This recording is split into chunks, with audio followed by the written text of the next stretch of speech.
The autumn sun beat down mercilessly on the auction platform where Eliza Hart stood with her 5-year-old brother Noah clutched against her side, waiting to be sold like cattle to the highest bidder. She had already lost everything, her father, her home, her freedom, but she refused to lose him. As rough voices shouted numbers that would decide their fate, one quiet cowboy stepped forward and made a bid that would change everything. But was he their salvation or just another kind of prison? Stay with me until the very end of this story, and don't forget to hit that like button and drop a comment telling me what city you're watching from. I love seeing how far these stories travel across the world. Now, let me take you back to that dusty Wyoming town in 1882, where two orphans stood on the edge of despair, and one man's decision would rewrite all their futures. The platform creaked beneath Eliza's boots, each groan of the weathered wood echoing through the town square like a death knell. She stood rigid, her spine straight despite the weight of exhaustion pressing down on her shoulders, one hand gripping Noah's small fingers with a determination that made her knuckles white. The boy pressed against her leg, his face buried in the worn fabric of her skirt, and she could feel him trembling despite the oppressive heat that shimmered off the dirt street.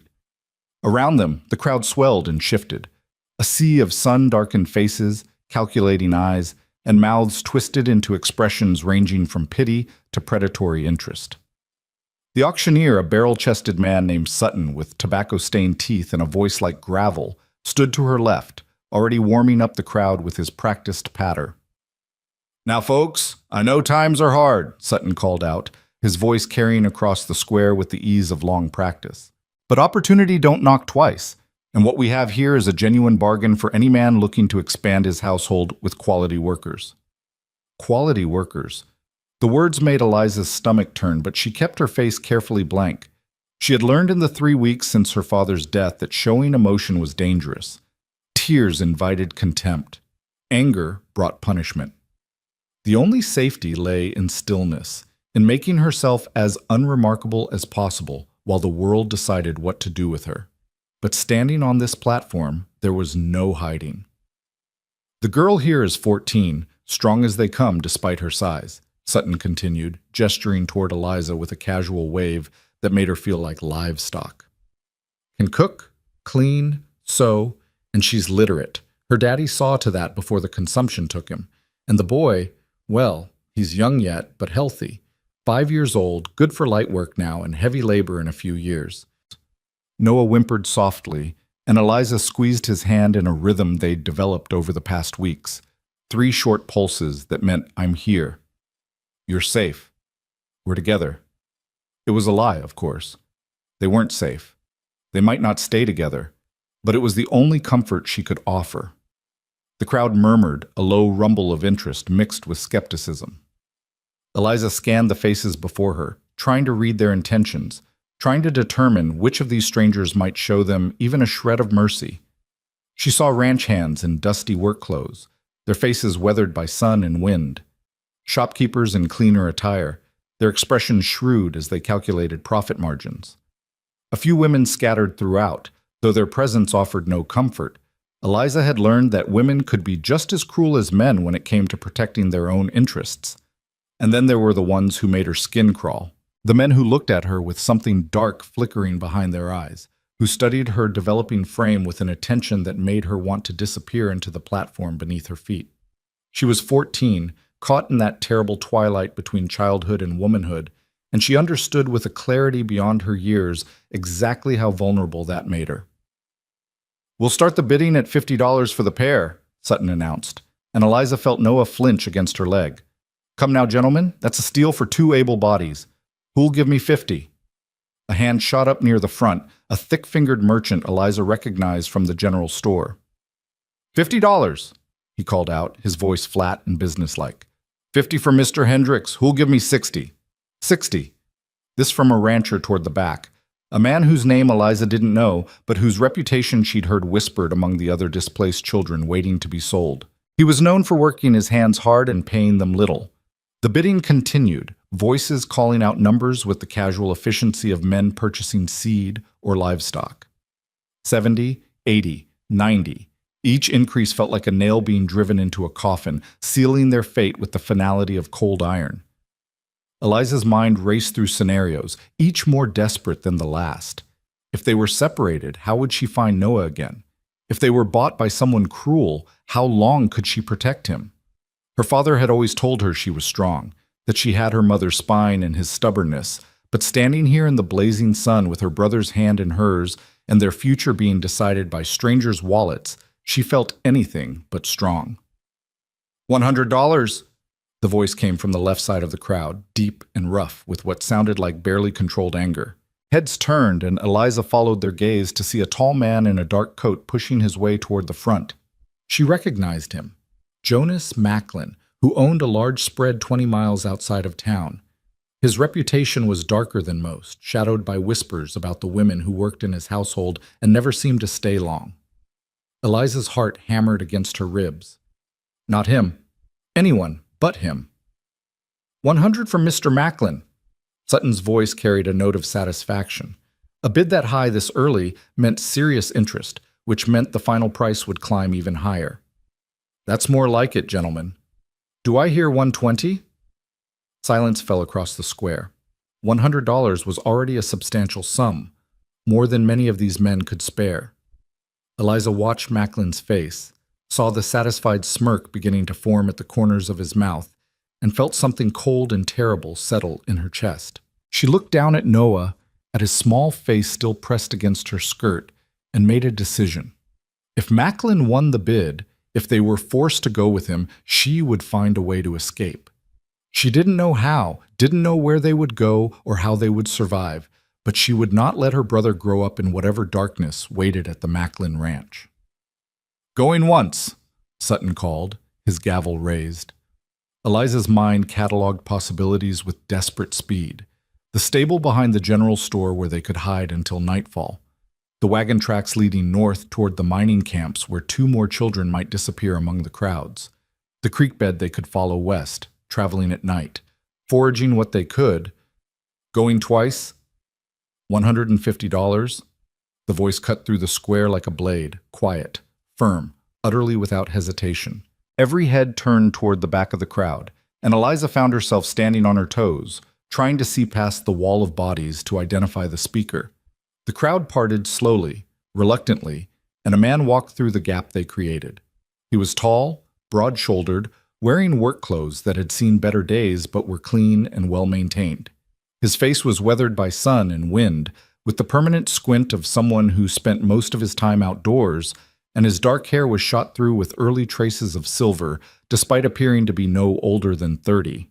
He moved with the easy confidence of someone comfortable in his own skin, but there was something else in his bearing, a kind of quiet watchfulness that suggested he missed very little.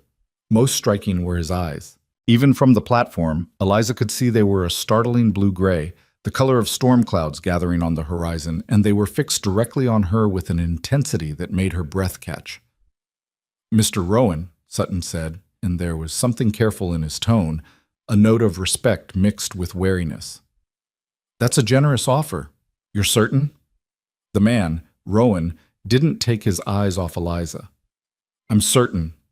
Macklin's face had gone red, his jaw clenched with barely suppressed rage. 160, he spat out. 200. Rowan's voice remained level, almost casual, as if he were discussing the weather rather than bidding a small fortune for 2 children he didn't know. The crowd erupted in whispers. $200 was an extraordinary sum, more than many families saw in a year. It was also, Eliza realized with a sinking feeling, more than Jonas Macklin would be willing to pay, no matter how much his pride might be stung by the competition. She watched Macklin's face work through several expressions: anger, calculation, wounded pride, before settling into a hard mask. He turned and shoved his way back through the crowd without another word, his departure marked by the hasty steps of people moving out of his path. Any other bids? Sutton asked, his voice bright with the satisfaction of a much higher price than he'd expected. Going once, going twice, he brought the gavel down with a sharp crack that seemed to echo off every building in the square. Sold to Caleb Rowan for $200. The crowd began to disperse, already moving on to the next item of business, the next piece of someone's life being parceled out and reassigned. But Eliza couldn't move. She stood frozen on the platform, Noah's hand still clutched in hers, watching as Caleb Rowan approached. He moved through the thinning crowd with unhurried steps, pulling a worn leather wallet from his coat pocket as he climbed the platform stairs. Up close, she could see the lines around his eyes, the calluses on his hands, the careful way he counted out bills and handed them to Sutton without ceremony. "Papers?" Rowan asked quietly. Sutton produced 2 sheets of paper from his coat, the contracts that would bind Eliza and Noah to their new owner for the next several years. Standard indenture agreements, the same legal documents that had been used to sell countless others in this hard country where the law turned a blind eye to such transactions. Rowan took them, folded them once, and slipped them into his pocket. Then finally, he turned his full attention to Eliza. She lifted her chin, meeting his eyes with as much dignity as she could muster. She wouldn't cower, she wouldn't beg. Whatever he intended, whatever had motivated him to spend such a sum, she would face it standing tall. "My name is Caleb Rowan," he said, his voice low enough that only she and Noah could hear. "I have a ranch about 15 miles west of here. It's not much, a few hundred acres, some cattle, horses. I run it myself with 2 hired hands who live in the bunkhouse." Eliza waited, her heart pounding. Men didn't usually explain themselves to their purchases. "I'm going to take you both there now," Rowan continued. "We'll travel until dark, camp for the night, and reach the ranch by tomorrow afternoon. You'll each have your own room in the main house. You'll eat 3 meals a day. You'll work. There's always work on a ranch, but you'll be paid wages, same as any hand. And you'll be safe." The words hung in the air between them, too good to be true, too simple to believe. Eliza searched his face for signs of deception, for the crack in the facade that would reveal his true intentions, but found only a steady, patient regard. "Why?" The word escaped before she could stop it, rough with suspicion and exhaustion. Something flickered in Rowan's eyes. Not anger at being questioned, but something that looked almost like understanding. "Because I remember what it's like to have nowhere to go," he said simply, "and because no child should be sold like property." He turned to Noah, who was peeking out from behind Eliza's skirt with wide, frightened eyes, and carefully lowered himself into a crouch so he was at the boy's eye level. "What's your name, son?" Noah looked up at Eliza, seeking permission, and she gave a tiny nod. "Noah," he whispered. "Noah. That's a good name. Strong." Rowan's voice gentled even further. "Are you hungry, Noah?" The boy nodded slowly. "Well, I've got some supplies in my wagon, including some jerky and hardtack. Not fancy, but it'll keep your belly full until we can get a proper meal. Would you like some?" Another nod, slightly more enthusiastic. Rowan straightened and looked back at Eliza. "I'm not going to hurt you, either of you. I know you have no reason to believe me right now, and I'm not asking you to. But I'm asking you to come with me, because the alternative is standing on this platform until Sutton finds another buyer, and I think we both know that buyer won't be someone you'd choose." It wasn't a choice, not really, but the fact that he'd framed it as one, the fact that he'd spoken directly to her, rather than just claiming his property and moving on, created the smallest crack in the wall of fear she'd built around herself. "What about our things?" she asked, because she needed to say something, needed to assert some small measure of agency in this situation. "Do you have belongings somewhere?" "At the boarding house, Mrs. Fletcher's. Just a bag each. We'll collect them on the way to the wagon." He gestured toward the platform stairs. "Shall we?" Eliza took a breath, squeezed Noah's hand in their rhythm. "I'm here. You're safe. We're together," and began to descend the stairs. Rowan fell into step beside them, but didn't try to take Noah's other hand or guide Eliza with a touch on her elbow. He simply walked alongside them, a steady presence that felt neither threatening nor proprietary.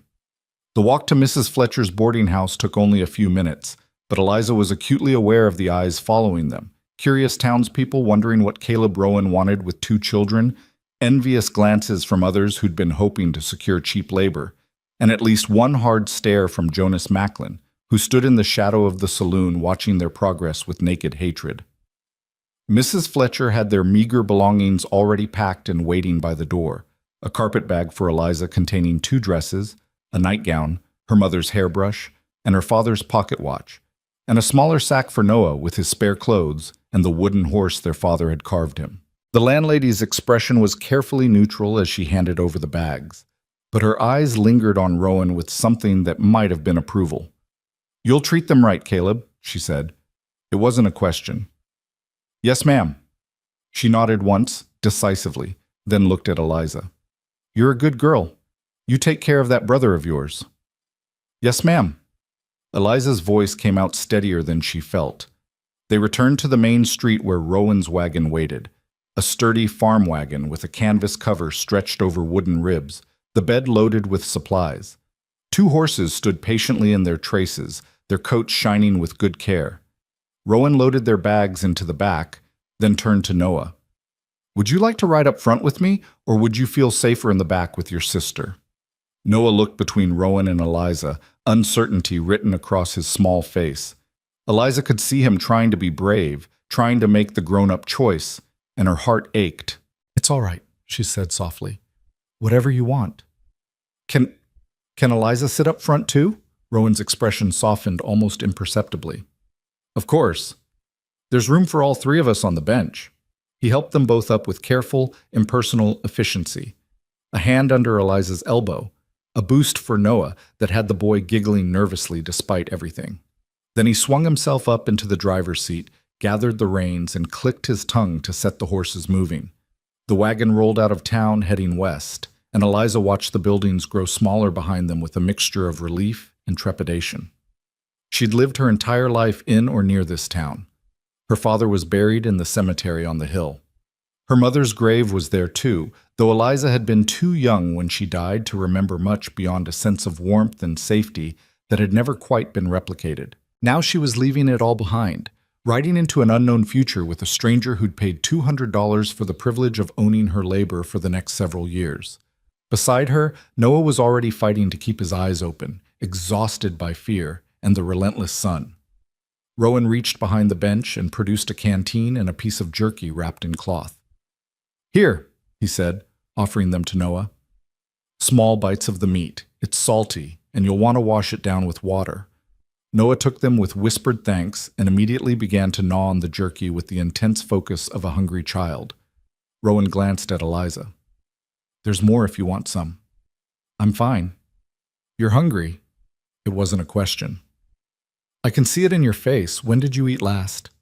Eliza's jaw tightened. "Yesterday, breakfast." Rowan's hands flexed on the reins, but his voice remained calm. "There's bread and cheese in the box behind you, and apples. Eat something. You're no good to anyone if you collapse from hunger." The practical logic of it overrode her stubborn pride. Eliza reached behind and found the supplies he'd mentioned, wrapped carefully in cloth. She took a piece of bread and a wedge of cheese, breaking off small portions and chewing slowly, trying not to let her ravenous hunger show. They rode in silence for a while, the wagon creaking steadily along the rutted road, the afternoon sun beginning its slow descent toward the western mountains. The landscape here was harsh but beautiful, rolling grassland broken by rocky outcrops, stands of pine in the distance, and everywhere the vast open sky that made a person feel both insignificant and somehow part of something larger. "Your father," Rowan said eventually, his eyes on the road ahead. "Sutton said consumption took him. How long ago?" 3 weeks. Eliza's voice was flat, carefully stripped of emotion. "He got sick in the spring. By summer he could barely leave his bed. He died on the 23rd of September. I'm sorry." "Are you?" The words came out sharper than she'd intended, edged with all the anger she'd been suppressing. "Everyone's sorry. They were sorry when he died. Sorry when the bank took our house to cover his debts. Sorry when the church said they couldn't take us in. Sorry when Sutton said we'd have to be sold to cover what was left owing. But sorry doesn't change anything, does it?" She expected anger at her outburst, or the cold disapproval she'd learned to recognize in the faces of adults who didn't like being questioned. Instead, Rowan was quiet for a long moment, his expression thoughtful. "No," he said finally. "Sorry doesn't change anything. It's just words, and words are cheap. But I meant them anyway." Eliza didn't know what to say to that, so she said nothing. Beside her, Noah had finished his jerky and was leaning heavily against her side, his eyes drooping. She wrapped an arm around him, pulling him close, and felt him relax into sleep almost immediately. "Tell me about your ranch," she said, because the silence was becoming oppressive, and she needed to fill it with something, anything. "You said you have hired hands." "Two, Jack and Miguel. They've been with me for 4 years now. Good men, hard workers. They keep to themselves mostly, sleep in the bunkhouse, take their meals there, unless I specifically invite them to the house. They know I value my privacy, and they respect that." "And the house itself?" "2 stories. 4 bedrooms upstairs. I use one, the others have been empty since I bought the place. Main floor has a kitchen, sitting room, my office. There's a barn, a chicken coop, a smokehouse, and a root cellar. The land is decent for grazing, and I've got about 200 head of cattle plus the horses." It was more than Eliza had expected, more substantial than the single-room shack she'd been steeling herself to accept. "You run all that with just 3 men?" "It's manageable. Tight sometimes, especially during calving season or when we're moving the herd, but manageable." "And you want us to help?" "I want you to earn your keep, yes, but I'm not going to work you to death. You'll do what you can do, cooking, cleaning, helping with the chickens and the garden if you know how. Noah can do light chores appropriate for his age. In return, you'll have a roof over your head, food in your belly, and wages in your pocket." "How much?" Rowan glanced at her, and there was approval in his eyes at the directness of the question. $10 a month for you, 5 for Noah. That's fair pay for what I'll be asking you to do, and it's yours to keep or save as you see fit. Additionally, I'll credit $100 per year toward paying down your indenture contracts. At that rate, your contract will be satisfied in 2 years, and Noah's in 1. Eliza's mind raced, doing the mathematics. If what he was saying was true, and that was still a significant if, then she would actually have the opportunity to buy back her freedom, and Noah's, within a reasonable time frame. It was more than she dared to hope for. "Why?" she asked again. "You spent $200 on us. You're offering us wages and promising to credit our contracts. You're going to lose money on this arrangement." "Maybe." Rowan's jaw tightened slightly. "Or maybe I'm investing in having reliable help who'll actually stick around because they're being treated fairly. Maybe I'm tired of watching children get sold off to people who'll abuse them. Maybe I just couldn't stomach the idea of Jonas Macklin winning that bid. Does the reason matter?" "Yes," Eliza said simply, "because people don't usually do things without getting something out of it." Rowan was quiet for several minutes, his attention seemingly focused on guiding the horses around a particularly rough section of road. When he finally spoke, his voice was low and carried a weight of old pain. "I was 12 when my parents died," he said. "Cholera outbreak in the wagon train heading west. They left me and my little sister with nothing but the clothes on our backs and a wagon full of supplies we had to sell just to bury them. A man offered to take us in, said he needed help on his farm, that we could work to earn our passage. Seemed like salvation at the time." He paused, and Eliza could see his knuckles whitening on the reins. "He worked us like slaves, fed us scraps, beat us if we complained or didn't move fast enough. My sister, she was only 8. The work was too hard for her, but he didn't care. She got sick that first winter, and he wouldn't call a doctor, said it would be a waste of money on a useless mouth to feed. She died in February, and I couldn't even give her a proper burial." The pain in his voice was raw, unhealed, despite what must have been years since it happened.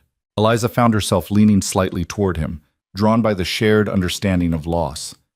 "I stayed 2 more years because I had nowhere else to go," Rowan continued. "Soon as I turned 14 and was big enough to pass for older, I ran. Worked odd jobs, saved every penny, learned everything I could about ranching and horses and the land.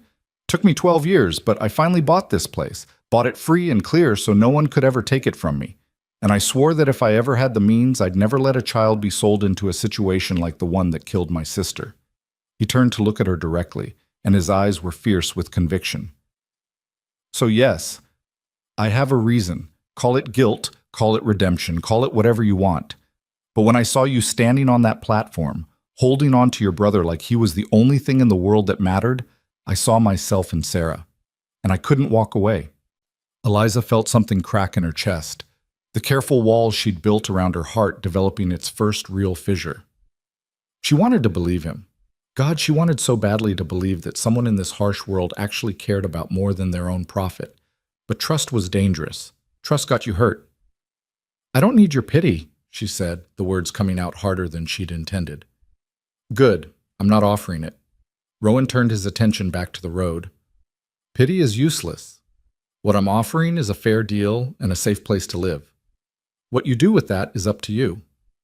They rode on as the sun sank lower, painting the sky in shades of orange and gold. Noah slept against Eliza's side, his breathing deep and even, and she found herself studying Caleb Rowan's profile, the strong line of his jaw, the small scar near his temple, the way his shoulders stayed relaxed despite the clearly emotional weight of the conversation.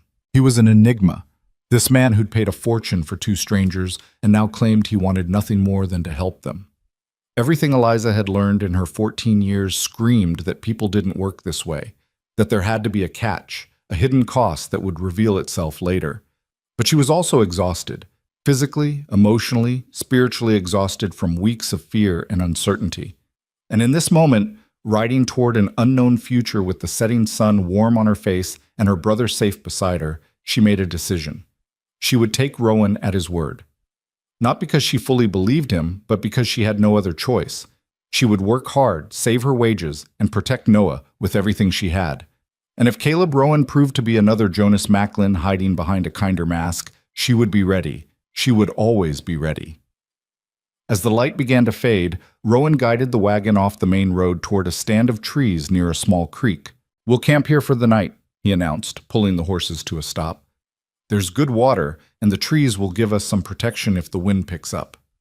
He helped Eliza and Noah down from the wagon, then began the efficient work of unhitching the horses and setting up camp. Eliza watched for a moment, then stepped forward.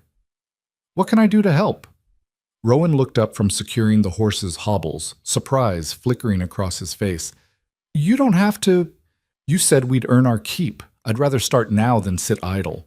She kept her voice firm, practical. If she was going to be here, she might as well be useful.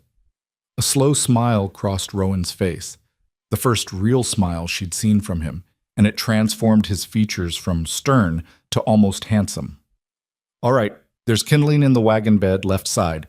If you can get a fire started, I'll handle the rest. Eliza nodded and moved to collect the wood, Noah trailing behind her like a shadow. Together they built a small fire while Rowan finished with the horses and began pulling supplies from the wagon. A coffee pot, tin cups, a sack of beans, some dried meat, and a cast-iron skillet. Can you cook? He asked Eliza as he settled beside the fire. Yes. My mother taught me before she died, and I've been doing all the cooking since my father got sick. Then this is yours. He handed her the skillet and ingredients. Make what you know how to make. We're not fancy out here. It was a test, Eliza realized, though perhaps an unconscious one. He wanted to see what she could do, whether she'd been honest about her skills. She took the skillet and set to work, soaking the beans in water from the creek, seasoning the dried meat, and coaxing the fire to exactly the right temperature. As she cooked, Rowan set up bedrolls, one for himself on the far side of the fire, and two close together on the opposite side. The gesture wasn't lost on Eliza. He was giving them space, making it clear through action rather than words that he wouldn't intrude on their privacy. By the time the food was ready, full dark had fallen, and the stars were beginning to emerge in brilliant profusion across the clear sky. They ate in companionable silence, Noah wedged between Eliza and the fire, his eyes heavy, but his stomach finally full. That's good cooking, Rowan said when he'd finished his portion. Better than anything I've managed in 6 months. It's just beans and meat. Doesn't matter. It's good. He poured himself another cup of coffee and looked at Noah. You should sleep, son. Tomorrow's another long day of travel. Noah glanced up at Eliza, seeking permission even for something as simple as sleep. The dependency broke her heart even as it strengthened her resolve. He'd already lost so much, his father, his home, his innocence. She would make sure he lost nothing more. Go on, she said softly. I'll be right here. She helped him settle into the bedroll, tucking the blanket around him against the growing chill. Within minutes, he was asleep again, his small chest rising and falling with the peaceful rhythm of childhood. When Eliza returned to the fire, Rowan was staring into the flames, his expression distant and unreadable. She settled on the opposite side, maintaining the careful distance between them, and wrapped her arms around her knees. He depends on you a lot. Rowan observed quietly. I'm all he has. You're young to carry that weight. I'm old enough. Eliza's voice carried an edge of defensiveness. I've been taking care of him since our mother died when he was a baby. I can handle it. I don't doubt that. Rowan looked up from the fire, his eyes catching the light. But that doesn't mean you should have to do it alone. I don't have a choice. Maybe you do now. He let the words hang in the air between them, not pressing, just offering. I meant what I said before. You'll be safe at my ranch, both of you. And if you need help, you only have to ask. Eliza wanted to believe him, but belief required trust, and trust required vulnerability, and she'd learned that vulnerability was just another word for weakness. We'll see, she said finally, which was as close to acceptance as she could manage. Rowan nodded, seeming to understand the limits of what she could offer. He finished his coffee and stood, moving to bank the fire to a safer level for sleeping. Get some rest. I'll take first watch. Watch for what? Probably nothing, but we're carrying valuable supplies and there are people who'd think nothing of robbing a lone wagon. Better safe than sorry. It was a reminder of the reality they lived in, a harsh land where trust was scarce and danger was never far away. But somehow, knowing that Rowan was willing to stay awake to protect them while they slept made Eliza feel marginally safer. She moved to the bedroll beside Noah and lay down, pulling the blanket up to her chin. The ground was hard beneath her, and the night air was cold enough to make her shiver despite the fire's warmth, but she'd slept in worse conditions over the past 3 weeks. Across the fire, Rowan settled with his back against a tree, his rifle laid across his knees, his eyes scanning the darkness beyond their small circle of light. The sight was oddly comforting.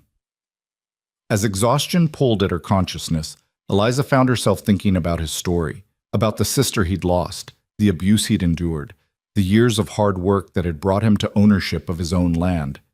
If it was true, and she had no reason yet to doubt it, then perhaps his motivations really were as simple and complicated as he'd claimed. Perhaps some people really did try to be better than their circumstances required.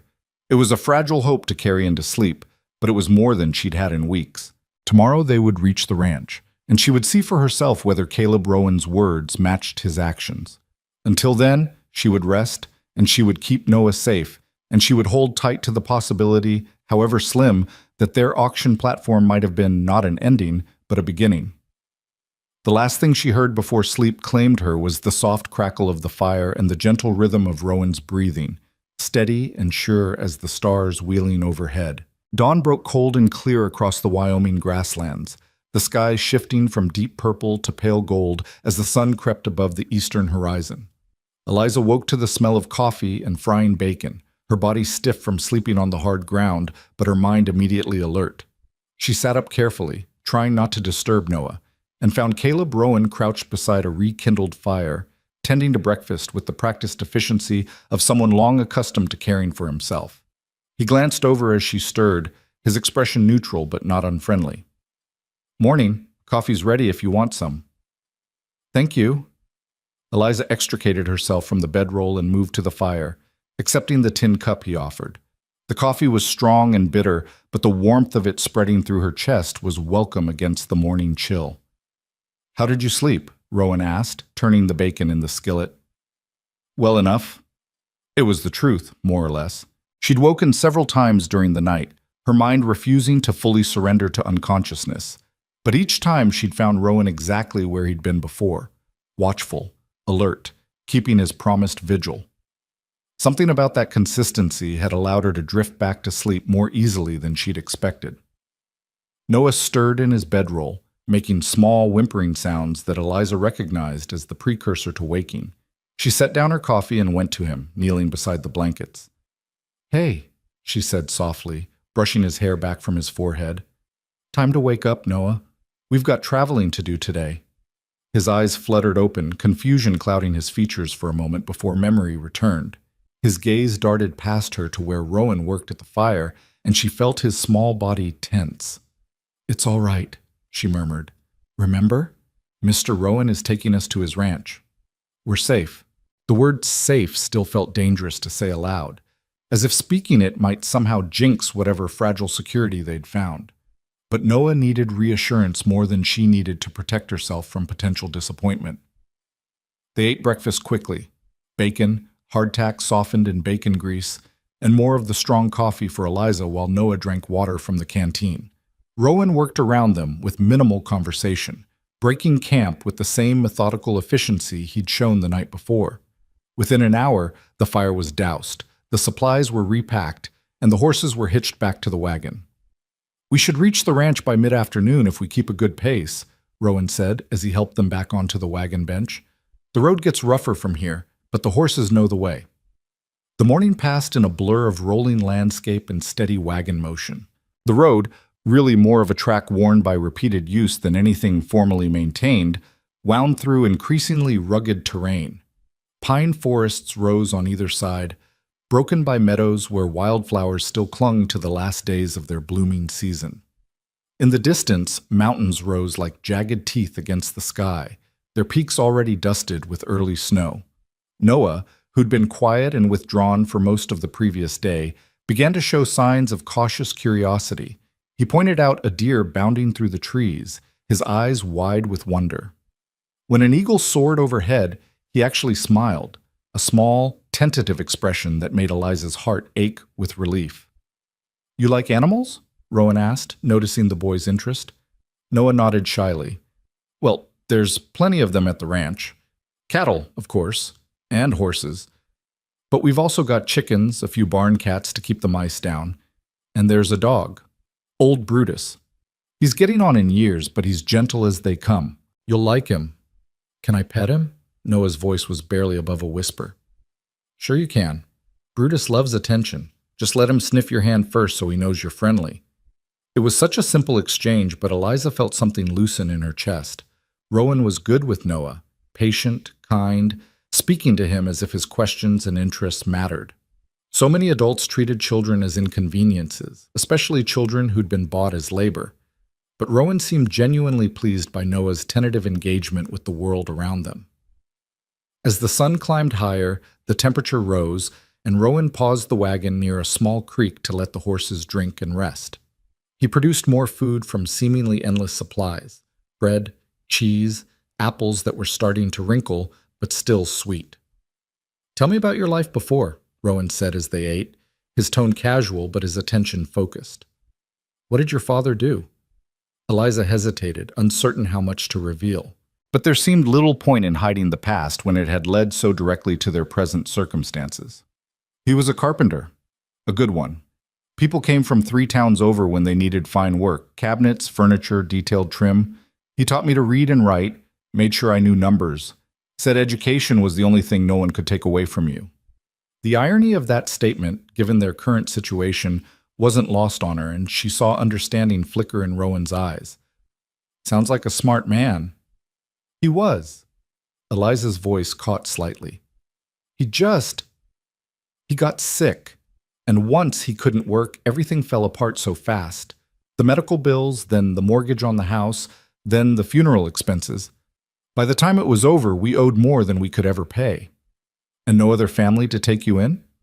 "My mother's people are back east. We haven't heard from them in years. They didn't approve of her marrying a tradesman instead of staying in Philadelphia society. My father's parents died when I was small. There was no one." Rowan was quiet for a moment, his jaw working as if chewing on difficult thoughts. "The system's wrong," he said finally. "Selling children to settle debts, it's barbaric. But the law allows it, so men like Sutton profit from it, and families like yours get destroyed by it." "You can't change the law," Eliza said flatly. "No, but I can choose not to participate in the cruelty of it." He looked at her directly. "I meant what I said yesterday. You and Noah aren't property to me. You're people who need help, and I'm in a position to provide it. That's all." Eliza wanted to ask more, wanted to push past the simple explanation to the complicated truth beneath it, but Noah was listening, and some conversations weren't meant for a 5-year-old's ears, so she simply nodded and finished her apple in silence. They reached the ranch in the early afternoon, just as Rowan had predicted. The property announced itself gradually, first split-rail fencing appearing alongside the road, then pastures where cattle grazed, and finally the main buildings coming into view around a bend. The house was larger than Eliza had expected, a solid two-story structure made of timber and stone with a wide porch wrapping around the front and one side. The wood was weathered but well maintained, and flower boxes beneath the windows held the dried remnants of summer blooms. Behind the house stood a large barn, a smaller outbuilding that must be the bunkhouse, and various other structures whose purposes Eliza could only guess at. It looked like a real home, not just a collection of utilitarian buildings. Someone had cared about this place, had put thought into its arrangement and upkeep. "Home," Rowan said simply, and there was unmistakable pride in his voice.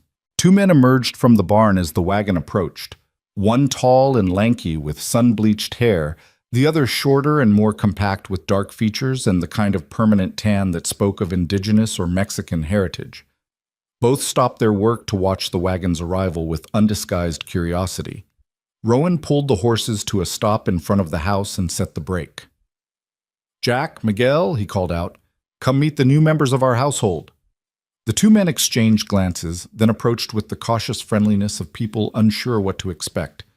Up close, Eliza could see that Jack was younger than she'd initially thought, maybe 20, with an open, honest face marked by sun and wind.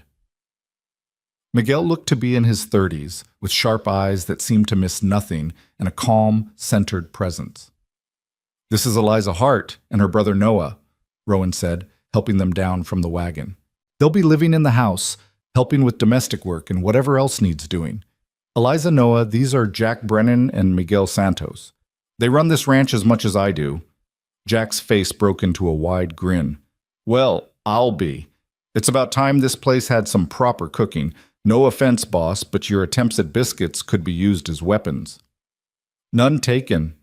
Rowan's tone was dry, but there was warmth beneath it. "Miguel, you're quiet." Miguel had been studying Eliza with an intensity that might have been uncomfortable if not for the complete absence of anything predatory in his gaze. When he finally spoke, his English carried a slight accent but was perfectly clear. "I am thinking that Caleb Rowan does not do things without good reason, and I am wondering what the reason is." "The reason is, I was in town, saw children being sold, and decided to do something about it." Rowan's voice carried an edge of challenge. "You have a problem with that?" Miguel's expression didn't change. "I have a problem with nothing. I am simply observing that you have perhaps brought complications into a simple life." "Life's never been simple." "True." Miguel turned his attention to Noah, who was half hiding behind Eliza's skirts again. "Hello, pequeño. Do you know what that word means?" Noah shook his head. "It means little one in Spanish. Can you say it? Pequeño. Pequeño." "Close enough. You will learn." Miguel's stern face softened slightly. "There is a dog named Brutus who will be very happy to meet you. He is in the barn. Would you like to see him?" Noah looked up at Eliza, seeking permission.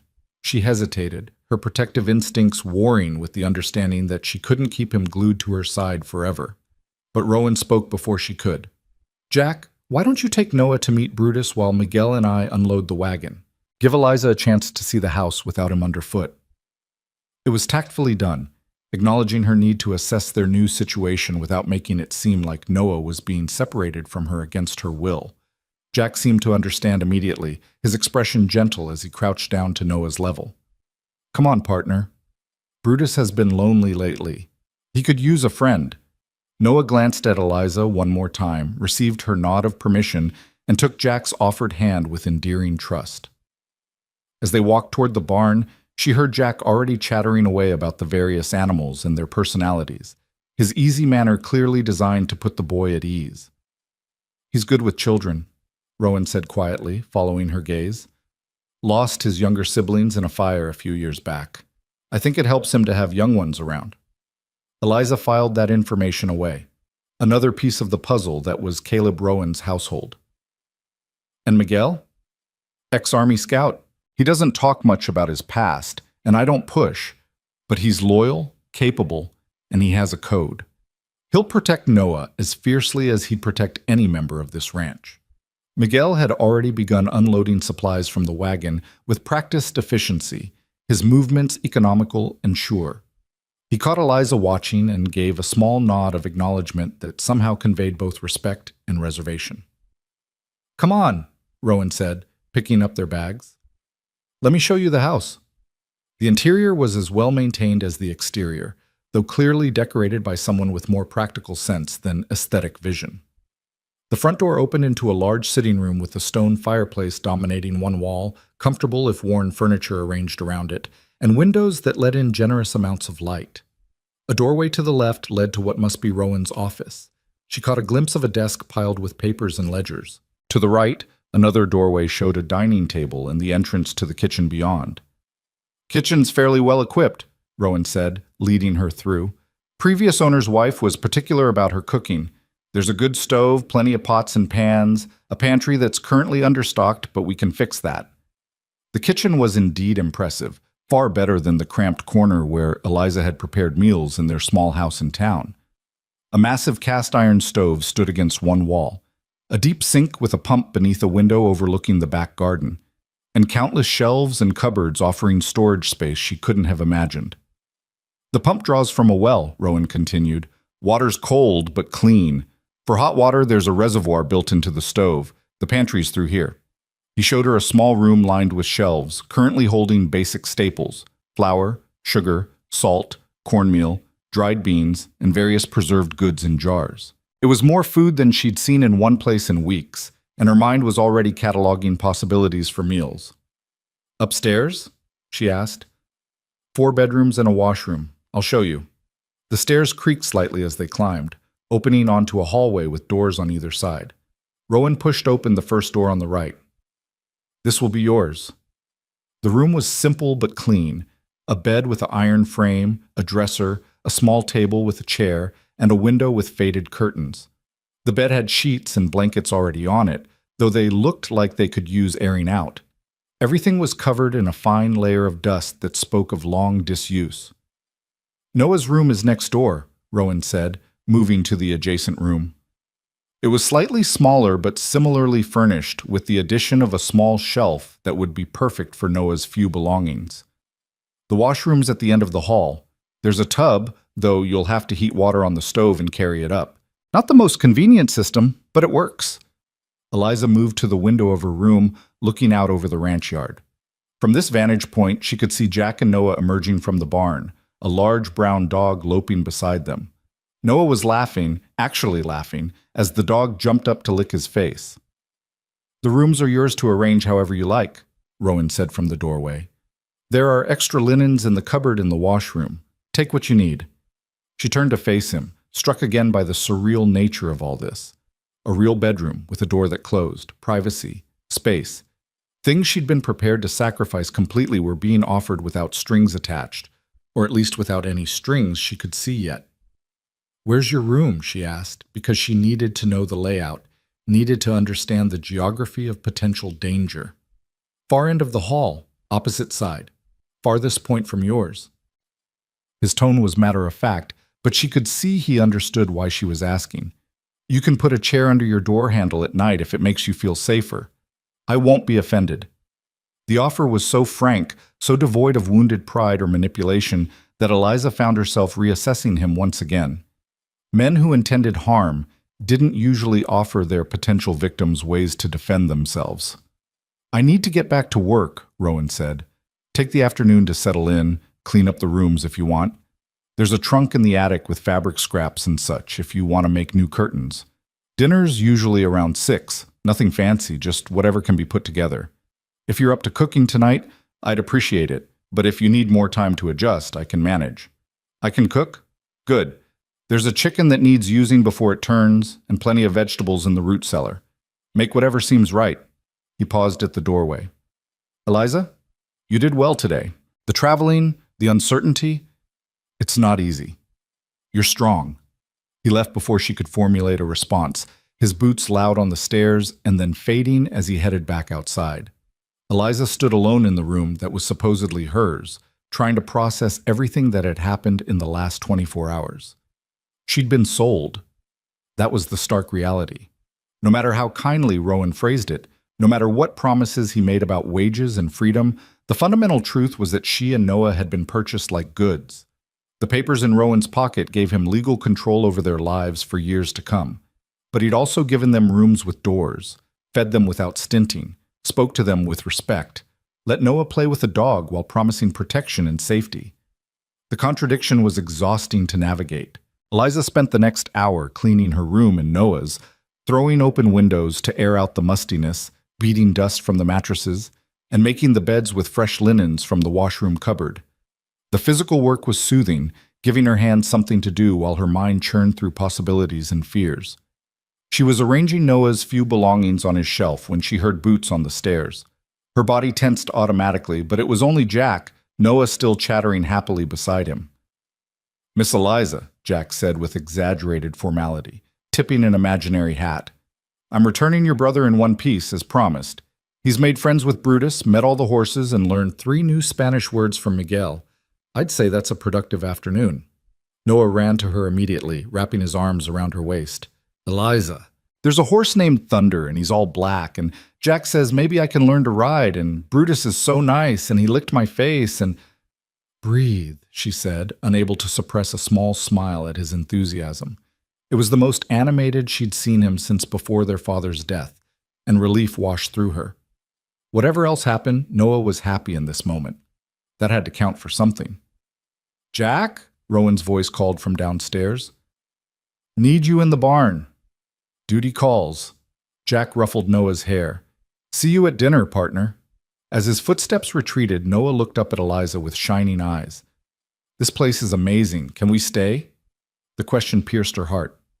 "For now," she said carefully. "We'll see how it goes." "But you like it here too, right?"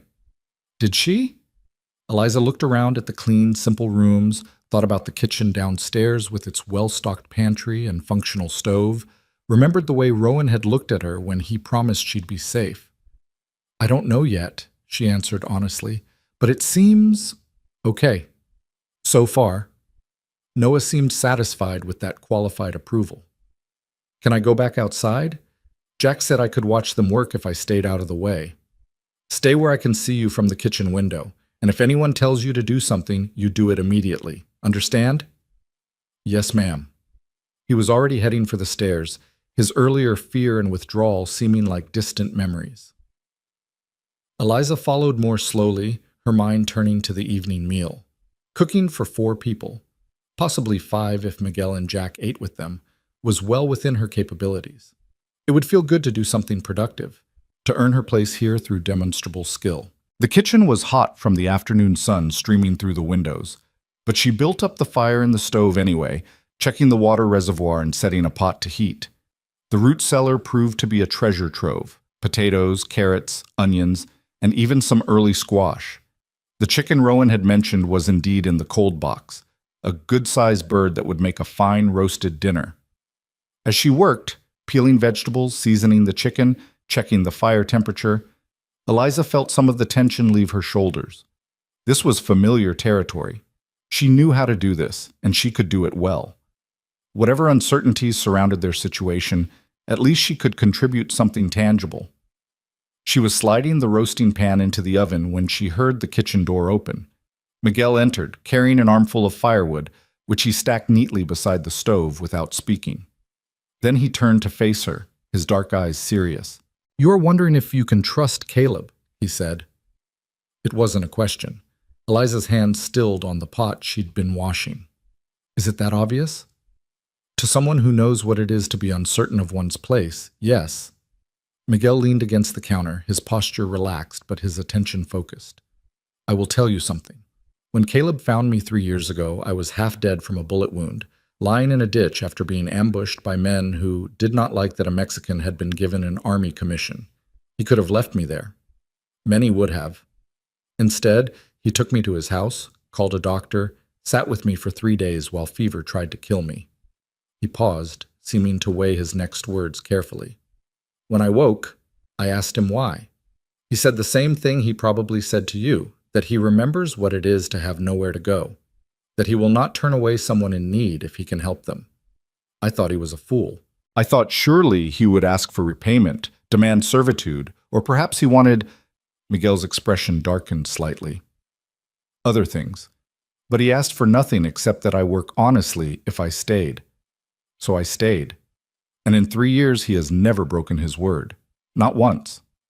Eliza absorbed this information, adding it to the growing picture of Caleb Rowan, a man apparently dedicated to rescuing strays, whether they be wounded scouts or orphaned children. It still didn't fully explain his motivations, but it suggested a pattern of behavior consistent with his stated intentions. "Why are you telling me this?" she asked. "Because I see the way you watch doors and count exits. I see the way you position yourself always between Noah and the rest of the world. I understand these things because I did them too. I'm telling you that Caleb Rowan is one of the good ones. Rare, yes. Unexpected, yes. But real." Miguel straightened, moving toward the door. "Give him a chance, that is all."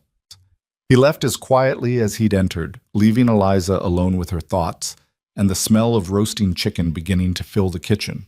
She returned to her work, but Miguel's words echoed in her mind. A pattern of rescue. A man shaped by his own loss into something unexpectedly generous. It would be easier, in some ways, if Rowan proved to be a villain. She knew how to steel herself against cruelty, how to endure and resist and survive. What she didn't know was how to accept genuine kindness without waiting for the cost to be revealed. Dinner preparations continued as the afternoon wore into evening. Eliza made biscuits from scratch, using the well-stocked pantry's flour and lard, and found dried herbs to season everything. She made gravy from the pan drippings and roasted the vegetables until they were caramelized and tender. It was the most elaborate meal she'd cooked in months, and she found herself taking pride in it despite the circumstances. As 6 o'clock approached, she heard boots on the porch, multiple sets, along with the jingle of spurs and low masculine voices. A moment of panic gripped her. This was it, the first real test of the dynamic Rowan had promised. The kitchen door opened, and Rowan entered first, followed by Jack and Miguel. All three had clearly washed up. Their faces were clean, their hair damp, their work clothes brushed free of the worst dust. "Something smells amazing," Jack said, his eyes widening as he took in the table Eliza had set with mismatched but clean plates and utensils. Rowan's gaze moved from the table to Eliza, and something that looked like genuine appreciation crossed his face. "You didn't have to go to this much trouble." "You asked me to cook dinner. I cooked dinner." She kept her voice neutral, professional. "It's ready now if you want to eat." "Noah!" Rowan called toward the sitting room. The boy appeared immediately, Brutus at his heels, his face flushed from an afternoon of outdoor play. "Yes, sir?" "Time to wash up for dinner. Pump's on the back porch." As Noah scurried to comply, the men settled around the table with the easy camaraderie of people who'd shared many meals together. Eliza served the food, placing the platter of carved chicken in the center, bowls of vegetables around it, and a basket of biscuits that were still steaming slightly. "Miss Eliza, you sit too," Jack said, looking confused when she remained standing. "There's plenty of room." She hesitated, uncertain of the protocol. In every other household where she'd heard of children being taken in for labor, they ate separately from the adults, often getting only leftovers after everyone else had finished. "Sit," Rowan said quietly, and it wasn't a command but an invitation. "You made the meal. You should enjoy it with us." Slowly, Eliza took the empty chair beside Noah, who'd returned from washing and was eyeing the food with barely contained excitement. She served him first, making sure his portions were reasonable for his small appetite, then took a modest amount for herself. The first bite of chicken was met with an audible groan from Jack. "Oh my word. Caleb, if you ever let her leave, I'm following her. This is incredible." "It's just roasted chicken," Eliza said, but she couldn't quite suppress the small flush of pleasure at the compliment. "It's heaven," Jack insisted. "The last time I had a proper meal was when we went into town for the church supper, and even that wasn't this good." Miguel ate more quietly, but she noticed he took seconds of everything and gave her a small nod of approval that felt somehow more meaningful than Jack's enthusiastic praise. Rowan ate steadily, his attention seemingly focused on his plate, but Eliza caught him watching Noah with an expression she couldn't quite read. The boy was chattering between bites, telling her about everything he'd seen that afternoon. The horses, the barn cats, the chickens that Miguel let him help feed. "And Caleb says tomorrow I can help collect eggs if I wake up early enough," Noah finished, looking at her hopefully. "Can I, please?" "We'll see," Eliza said automatically, then caught herself. They were supposed to be working, earning their keep. Letting Noah help with simple chores like egg collection made sense. Yes, if Mr. Rowan says it's all right. Just Caleb is fine, Rowan said. No need for formality, and yes, Noah, you can help with the eggs. Jack usually handles the chickens in the morning, but I'm sure he'd appreciate the company. Happy to have a partner, Jack agreed. The chickens can be mean, especially that big red one. Having backup would be nice. Dinner continued with easy conversation flowing around her. Jack told a story about one of the horses getting loose last week and leading them on a chase halfway across the property. Miguel contributed a dry observation about Jack's tracking skills that had everyone laughing. Even Noah joined in, his earlier shyness melting away under the warmth of their acceptance. Eliza remained largely quiet, observing the dynamics of this household. There was genuine affection between the three men, a kind of brotherly regard that came from shared work and mutual respect. They teased each other, but never cruelly. They listened when someone spoke. They made space for Noah in their conversation without talking down to him. It was so different from what she'd expected, so far from the harsh, hierarchical environment she'd braced herself to endure, that she almost didn't know how to process it. After dinner, Jack and Miguel insisted on clearing the dishes despite her protests. You cooked, you don't clean, Jack said firmly. That's the rule in this house. Has been since Caleb first hired us, and it'll stay that way. Rowan caught her eye and gestured toward the sitting room. Got a minute? Her stomach tightened, but she followed him, leaving Noah helping Jack stack plates with more enthusiasm than skill. Rowan settled into one of the chairs by the cold fireplace and indicated she should take the other. First day, he said. How are you feeling about everything? It was such a straightforward question, devoid of manipulation or hidden agenda, that Eliza found herself answering honestly. Confused. I don't know what I expected, but it wasn't this. What did you expect? Harder work, worse treatment, separation from Noah, constant reminders that we're here because you own our labor. She met his eyes directly. Instead, you gave us private rooms, fed us at your table, and let my brother play all afternoon. It doesn't make sense. Rowan was quiet for a long moment, his gaze distant. My sister Sarah, he said finally, worked herself to exhaustion for a man who saw her as nothing more than a tool. She was 8 years old and carrying water from a well in winter, her hands so cold they'd crack and bleed. She gathered eggs with fever burning through her. She cooked and cleaned until she collapsed. And when she died, that man, the one who owned our labor, didn't even mark her grave, just put her in the ground and went looking for another child to replace her. His voice was controlled, but Eliza could hear the rage beneath it, old fury that had never quite burned itself out. I swore I'd never be that man, Rowan continued. I swore if I ever had the means to help someone in the same situation, I'd do better. So yes, you have private rooms. Yes, you eat at the table with us. Yes, Noah gets to be a child for a few hours a day instead of being worked until he breaks. Because that's what decent human beings do, even if the law says I don't have to. Eliza felt something crack inside her chest. Not breaking, but opening. How do I know you'll keep being that person? How do I know this isn't just... She struggled for words. The good behavior before the real situation reveals itself? You don't. Rowan's answer was blunt. You can't know. I can make all the promises in the world, but until time proves them true, they're just words. All I can tell you is that I've been living by these principles for 6 years since I bought this place. Miguel's been here for 3, Jack for 4. Ask them if I've changed. Ask them if I've ever gone back on my word. Miguel already told me, she admitted. And? And I'm trying to trust it, but trust is... She trailed off, unable to articulate the complex fear and hope tangled together in her chest. Hard, Rowan finished for her. Especially when you've been let down before. I get it, so take your time. Watch and wait. Test me if you need to. But while you're deciding whether to trust me, at least try to live here. Really live, not just survive. Let Noah be happy. Learn the ranch. Make it a home if you can. Why does it matter to you if we're happy? The question burst out before she could stop it. You paid for labor. Why do you care about anything beyond that? Rowan smiled slightly, though there was sadness in it. Because happiness makes people work better? Because misery is exhausting to live around? Because I'm a human being with a conscience? He shook his head. Pick whatever reason makes sense to you, Eliza.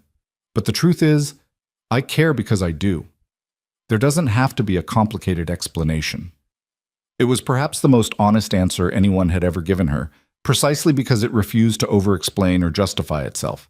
Rowan cared because he was the kind of person who cared. Some people were built that way, shaped by their experiences into something softer than the world usually allowed. I should get Noah ready for bed, she said, standing. Tomorrow's going to be a long day. One more thing. Rowan stood as well. Your wages start today. I'll pay you at the end of each week. Easier to keep track that way. And the credit toward your contract starts accumulating now, too. I'll show you the ledger tomorrow so you can verify the numbers yourself. Eliza nodded, not trusting herself to speak. The careful way he accounted for everything, making sure she could check his work, was another small piece of evidence that maybe, possibly, she could begin to lower her guard. She collected Noah from the kitchen where he was still helping Jack wash dishes by splashing more water on the floor than on the plates, and guided him upstairs. The evening routine of washing, changing into his nightshirt, and settling into bed was blessedly normal, an anchor point of familiarity in a day of overwhelming change. Eliza, Noah said as she tucked the blankets around him. I like it here. Is that okay? Yes, sweetheart. It's okay. Are we going to stay forever? I don't know about forever, she said carefully, but we'll stay for now. And I'll keep you safe. That's a promise. She kissed his forehead and turned down the lamp, leaving the door open a crack so she could hear if he called for her in the night. In her own room, she prepared for bed with mechanical efficiency, her mind replaying the day's events over and over. They'd been here less than 24 hours, and already her understanding of their situation had been challenged multiple times. Rowan wasn't the tyrant she'd feared. The ranch wasn't the prison she'd imagined. The work would be real. The situation was still complicated, but maybe, just maybe, it was survivable in ways she hadn't dared to hope. Eliza lay in bed, staring at the ceiling where moonlight painted silver patterns through the window, and made herself a promise.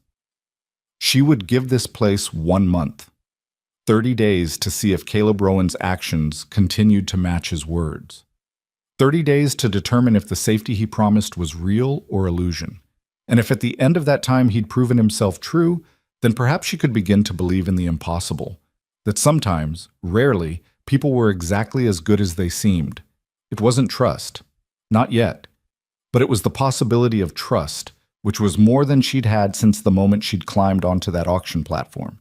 And for now, possibility was enough. The first month passed in a rhythm of work and watchfulness, each day adding another layer to Eliza's understanding of the ranch and the people who inhabited it.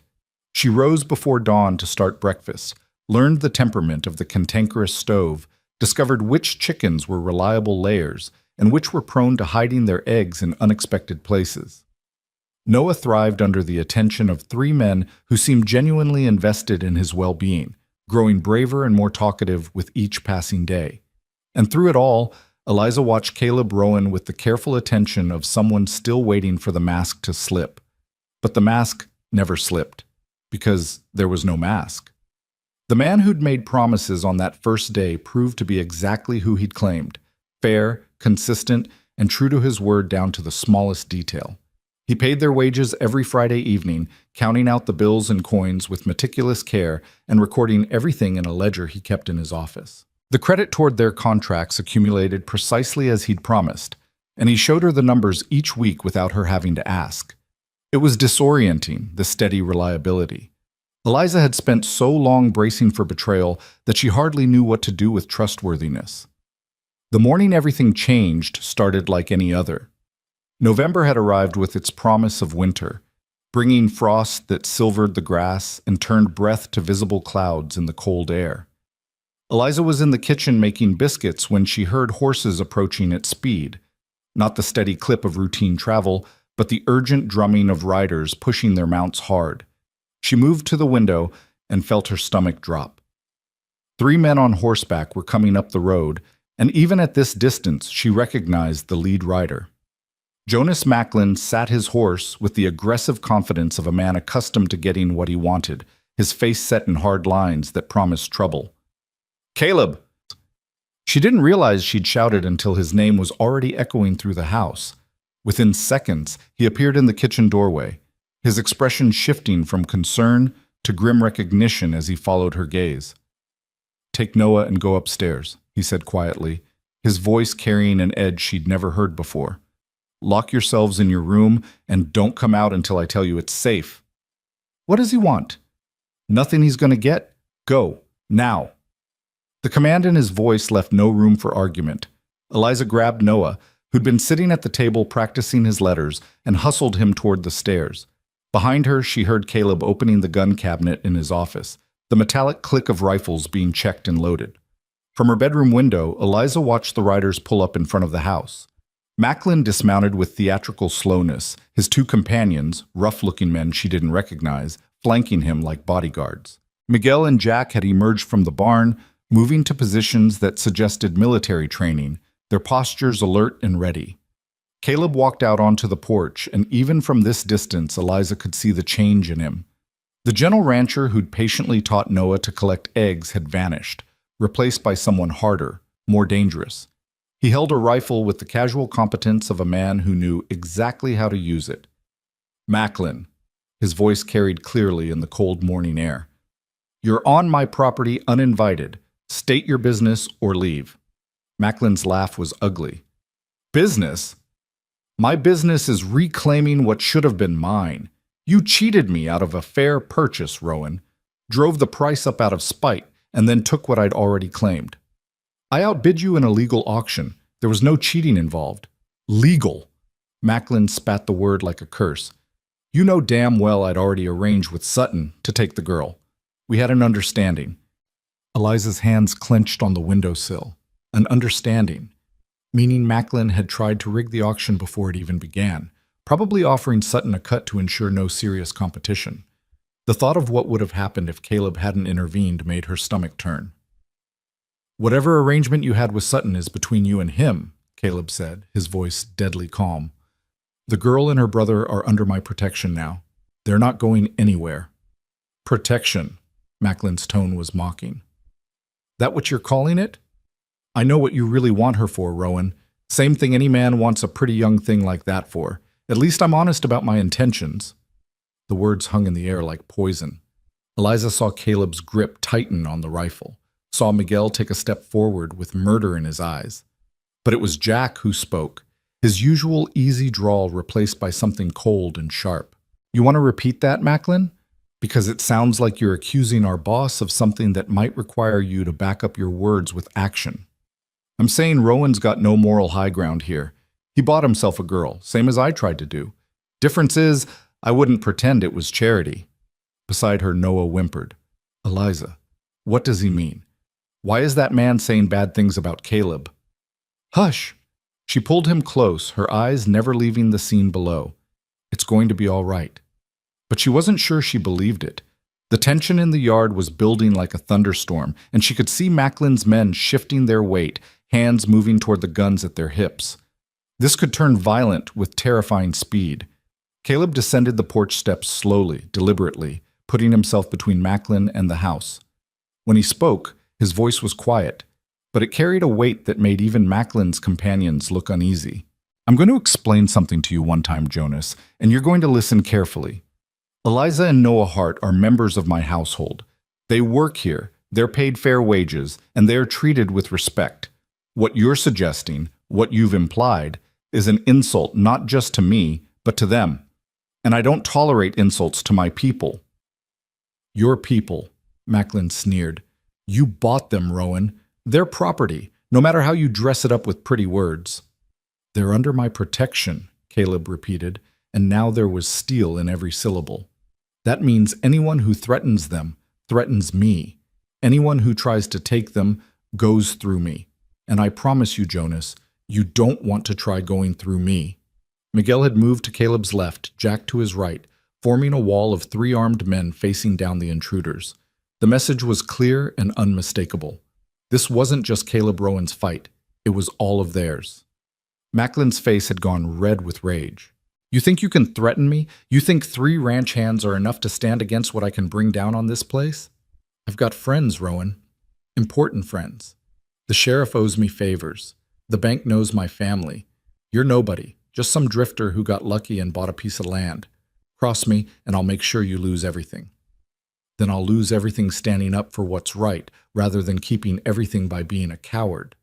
Caleb raised the rifle slightly, not quite aiming it, but making clear it could be aimed in a heartbeat. Now, get off my property. Don't come back. And if I hear you've been spreading lies about Miss Eliza or causing trouble in town, we're going to have a very different kind of conversation. For a long moment, Macklin stared at him, clearly calculating whether to push this confrontation further. His hands flexed, and Eliza held her breath, certain she was about to witness violence. Then one of Macklin's men, the older of the two, spoke quietly. "Boss, this ain't worth it. 3 armed men and we're on their ground. We should go." Macklin's jaw worked furiously, but some instinct for self-preservation finally kicked in. He turned and mounted his horse with enough force to make the animal sidestep nervously. "This isn't over, Rowan," he snarled. "You think you're some kind of hero, but you're just a fool. And fools don't last long in this country." "Neither do bullies," Caleb replied evenly. "Safe travels, Jonas. Don't let the fence hit you on your way out." Macklin wheeled his horse and spurred it viciously, his companions following close behind. They thundered back down the road, leaving a cloud of dust and the echo of hoofbeats in their wake.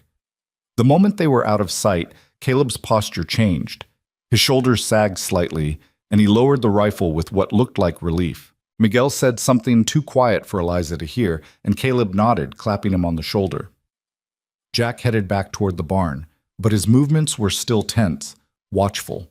Caleb looked up at the house, and even from this distance, Eliza could see him scanning the windows. She stepped back instinctively, then realized the foolishness of hiding now. He knew she'd been watching. He'd probably expected it. A knock came at her door a few minutes later, soft, cautious. "Eliza, it's safe now. Can I come in?" She unlocked the door and opened it to find Caleb standing in the hallway, the rifle now absent but tension still evident in the set of his jaw. He looked past her to where Noah sat on the bed, wide-eyed and scared. "You both okay?" Caleb asked. "We're fine." Eliza's voice came out steadier than she felt. "What did he really want?" Caleb hesitated, glancing at Noah, clearly weighing how much to say in front of the boy. "To make trouble. To try to intimidate me into giving you up. It didn't work. He said terrible things about you." "I know, I heard them." Caleb's expression was grim. "None of them were true, Eliza. I need you to know that. What I told you on the first day, what I've been showing you for the past month, that's who I am, not what Jonas Macklin's dirty mind conjured up." She believed him. That was the strange part. A month ago, she would have assumed the worst of any man's intentions. But she'd lived in this house, watched Caleb interact with her and Noah, seen the careful way he maintained boundaries and respected their privacy. His actions had earned him the benefit of the doubt, even against Macklin's poisonous insinuations. "I know," she said quietly. "I believe you." Something shifted in Caleb's eyes. Relief, maybe, or gratitude. "Thank you. That means more than you know." He ran a hand through his hair, a rare gesture of uncertainty. "I need to be honest with you about something." Macklin meant what he said about having influence. "He could make trouble for us. For you and Noah specifically. I need you to be careful when you're in town. Stay close to me or one of the hands. And if anyone asks about your situation here, you tell them the truth, that you're paid workers, treated fairly, and here by choice." "By choice?" Eliza couldn't keep the edge from her voice. "Caleb, we were sold. The papers you have are going in the stove tonight." He said it so matter-of-factly that for a moment she didn't comprehend. "I've been thinking about this for a while, and Macklin's visit made up my mind. Those contracts are legal chains, and I don't want to hold chains over anyone, so I'm burning them. After that, you and Noah are free to stay or go as you choose." Eliza stared at him, unable to process what she was hearing. You're destroying the contracts?" "Yes. But you paid $200 for them." "Best $200 I ever spent, if it kept you away from men like Macklin." Caleb met her eyes directly. I told you from the beginning I wasn't buying you to own you.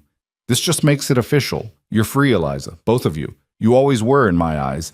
Now it'll be true on paper, too. Or rather, it'll be true because there won't be any paper. The room seemed to tilt. Freedom. Real, legal freedom, not contingent on working off a debt or earning credits toward a contract, just freedom. Why? The question was barely a whisper. Because it's right. Because those papers give me power over you, and I don't want that power. I want you to stay because you choose to, not because some legal document says you have to. He paused, something vulnerable crossing his face. I'm hoping you'll choose to stay. You and Noah both. But that has to be your decision. Noah had been listening with the intense focus children bring to adult conversations they only partially understand. Now he spoke up, his small voice uncertain. If we're free, does that mean we have to leave? No, pequeño, Caleb said gently. It means you get to decide. Stay or go. It's up to you and your sister. Noah looked at Eliza with such hope in his eyes that her heart ached. Can we stay, please? I like it here. I like Caleb and Jack and Miguel and Brutus and the chickens and... I know, sweetheart. She knelt beside him, taking his hands. I know you do. Do you like it here? Noah asked. Because if you don't, we can go. But I really, really want to stay. The question forced Eliza to confront something she'd been avoiding for weeks. Did she like it here? The work was hard but satisfying. The food was plentiful and good. The accommodations were better than anything she'd known. And the people, these rough, kind men who'd welcomed them without reservation, had become something approaching friends. More than that, she felt safe here, in a way she hadn't felt since her father's illness had first revealed how fragile their security had always been. Caleb protected them not because he owned them, but because he'd chosen to. That choice, freely made and consistently honored, meant more than any contract could have. Yes, she said, and realized as she spoke that it was true. I like it here. Then we can stay? Noah's face lit up with such joy that Eliza had to smile despite the weight of the decision. She looked up at Caleb, who stood in the doorway watching them with an expression she couldn't quite read. If the offer's genuine, if you really mean it, we'll stay. Not because we have to, because we want to. The smile that crossed Caleb's face was like sunrise breaking over the mountains, gradual, warm, transforming everything it touched. The offer's genuine. It's always been genuine. He cleared his throat, clearly affected by emotion he was trying to control. Welcome home then, for real this time. After he left, Eliza sat on the edge of Noah's bed, trying to process the magnitude of what had just happened. Freedom. Home. Words she'd thought lost to them forever, now offered back with no strings attached. It was terrifying and exhilarating in equal measure. The rest of the day passed in a strange haze. Eliza went through her usual tasks, cooking, cleaning, mending, but her mind was elsewhere, turning over this new reality from every angle. That evening, after dinner, Caleb made good on his promise. He called everyone into the sitting room, Eliza, Noah, Miguel, and Jack, and produced the indenture contracts from his office. These, he said, holding up the papers, represented a legal obligation. They said that Eliza and Noah owed me labor for the next several years to pay off the money I spent buying their contracts. But I didn't buy them to own them. I bought them to set them free. So that's what I'm doing now. He walked to the fireplace, where a small fire had been laid against the evening chill, and held the papers over the flames. The edges caught first, curling and blackening. Then the fire spread hungrily across the text, across the clauses and terms and legal language that had defined Eliza and Noah's worth in cold commercial terms. Noah watched with wide eyes. Miguel nodded approvingly. Jack let out a quiet whoop of celebration, and Eliza felt tears burning in her eyes, though she refused to let them fall. Within moments, the contracts were nothing but ash drifting up the chimney, gone as if they'd never existed. There, Caleb said, dusting his hands. It's done. You're free people with all the rights and dignity that entails. You work here because you choose to. You're paid fair wages for your labor. And if you ever decide to leave, all I ask is reasonable notice so I can find help to replace you. We're not leaving, Noah announced with the absolute certainty of childhood. Not planning to, Eliza agreed quietly, and was rewarded with another of those transformative smiles from Caleb. The celebration was subdued but genuine. Jack produced a bottle of whiskey he'd been saving, pouring small measures for the adults and finding some preserved peaches for Noah. They sat around the sitting room talking and laughing with an ease that would have seemed impossible a month ago. As the evening wound down and Noah began to yawn, Miguel caught Eliza's attention. "You made the right choice," he said quietly. "Staying." "I hope so. I know so. This place," he gestured around them. "It is more than a ranch. It is what Caleb made it. A place where people can heal, where they can become who they were meant to be before the world broke them." His dark eyes were serious. "You and your brother, you are part of that now, part of making this place what it is." Later, after Noah was asleep and the house had settled into quiet, Eliza found herself unable to rest. She wrapped a shawl around her shoulders and padded downstairs, thinking to make herself some tea. She found Caleb in the kitchen, apparently with the same idea, a kettle already heating on the stove. "Couldn't sleep either?" he asked. "Too much has happened today." She settled at the kitchen table, accepting the cup of tea he poured for her. "Macklin's visit, the contract's burning. It's a lot to take in." Caleb sat across from her, his hands wrapped around his own cup. "I meant what I said earlier about Macklin potentially making trouble. He's not the type to let a grudge go easily." "I know." Eliza had been thinking about that too, the shadow side of their newfound freedom. "What do you think he'll do?" "Hard to say. He might try to turn opinion against us in town, spread rumors about impropriety or mistreatment. He might try to use his influence with the sheriff to cause legal problems. Or he might just let it fester and wait for an opportunity to strike when we're vulnerable." The possibilities were unsettling, but Eliza found she wasn't as frightened as she would have been a month ago. "We'll deal with it. Whatever comes." "We will." Caleb's emphasis on the plural was deliberate. "You're not alone in this, Eliza. Whatever Macklin tries, he's going up against all of us." They sat in companionable silence for a while, drinking their tea and listening to the house settle around them. Outside, an owl called, and somewhere in the distance a coyote answered with its distinctive yip. "Can I ask you something?" Eliza said finally. "About your sister." Caleb's expression tightened, but he nodded. "What do you want to know?" "You said you couldn't give her a proper burial. Where is she?" "Kansas, little town called Redemption, though there was precious little redemption to be found there." His voice was rough with old pain. "The man who owned us buried her in a field behind his barn. No marker, no ceremony, just a hole in the ground." "Have you ever gone back?" "Once, about 5 years ago after I'd saved enough money and established the ranch. I wanted to do it right, give her what she deserved." He stared into his tea as if seeing the past reflected there. "I bought the prettiest headstone I could afford, had her name carved into it. Sarah Ann Rowan, beloved sister. I wrote out there thinking I'd finally make peace with it." "What happened?" "The property had changed hands twice. The new owner had plowed that field and planted wheat. I couldn't even find where she'd been buried." His hands tightened around the cup. "So I put the headstone in the town cemetery, in a plot I purchased. It marks an empty grave, but at least her name is there. At least someone remembers she existed." Eliza reached across the table and placed her hand over his without thinking. The gesture surprised them both, but she didn't pull away. "I'm sorry, that must have been incredibly hard." "It was, but it also taught me something important." He turned his hand to gently clasp hers. "The dead are gone, no matter how much we grieve them. The best we can do is honor their memory by being better, by making sure other people don't suffer the same way they did. That's why I couldn't walk away from you and Noah, because walking away would have meant Sarah's death taught me nothing." The moment stretched between them, charged with something Eliza couldn't quite name. She was intensely aware of the warmth of his hand holding hers, the way the lamplight caught in his eyes, the quiet strength that emanated from him. She pulled her hand back carefully, suddenly flustered. "I should get some sleep. Tomorrow's going to be busy." "Of course."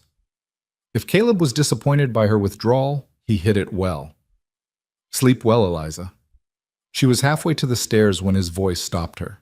Eliza, for what it's worth, I'm glad you chose to stay. Both of you. This place feels more like a home with you here. The words settled warm in her chest, and she carried them upstairs with her. A small light against the darkness of uncertainty that still lingered despite the burned contracts and promises of freedom. Over the next 2 weeks, the rhythm of ranch life continued, but with a subtle shift. Eliza noticed it in small ways. How Caleb sought her opinion on household decisions, how Jack and Miguel deferred to her judgment on matters related to the kitchen and domestic management, how Noah was included in planning for the upcoming winter preparations. They weren't just workers anymore. They were family. But Macklin's threat lingered like a storm on the horizon. Twice, when Caleb took Eliza and Noah to town for supplies, she noticed hostile stares from people who'd previously been neutral or friendly. The rumor mill was working, she realized. Macklin was spreading his poison, turning their situation into something ugly in the minds of people who'd never bothered to learn the truth. The third time they went to town, the consequences of those rumors became clear. They were leaving the general store, arms full of supplies, when Sheriff Dalton approached, a portly man in his 50s with a mustache that had gone gray at the edges. "Rowan," he said, his tone official. "Need a word." Caleb set down the bags he was carrying and faced the lawman squarely. "What can I do for you, Sheriff?" "Been hearing some concerning things about your household, specifically about the propriety of having a young girl living under your roof with no female chaperone present." Eliza felt her face burn with humiliation, but Caleb's expression remained calm. "And what business is it of yours or anyone else's how I run my household, Sheriff? When there's questions about the welfare of minors, it becomes my business." Dalton shifted his weight uncomfortably, clearly not enjoying this conversation, but determined to see it through. Jonas Macklin filed a formal complaint suggesting that Miss Hart might be subject to inappropriate conditions.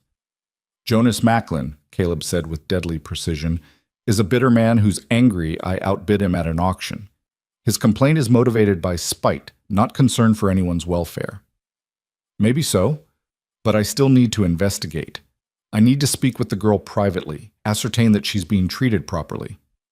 "Ask her right here," Caleb gestured to Eliza. "She's free to speak her mind. I'm not stopping her." Dalton looked at Eliza with something approaching sympathy. "Miss Hart, are you being treated well at the Rowan Ranch?" "Yes, sir." Her voice was clear and firm. "Mr. Rowan has been nothing but respectful and kind to both my brother and me. We have private rooms, fair wages, and complete freedom to leave if we choose." "You have freedom to leave?" Dalton's eyebrows rose.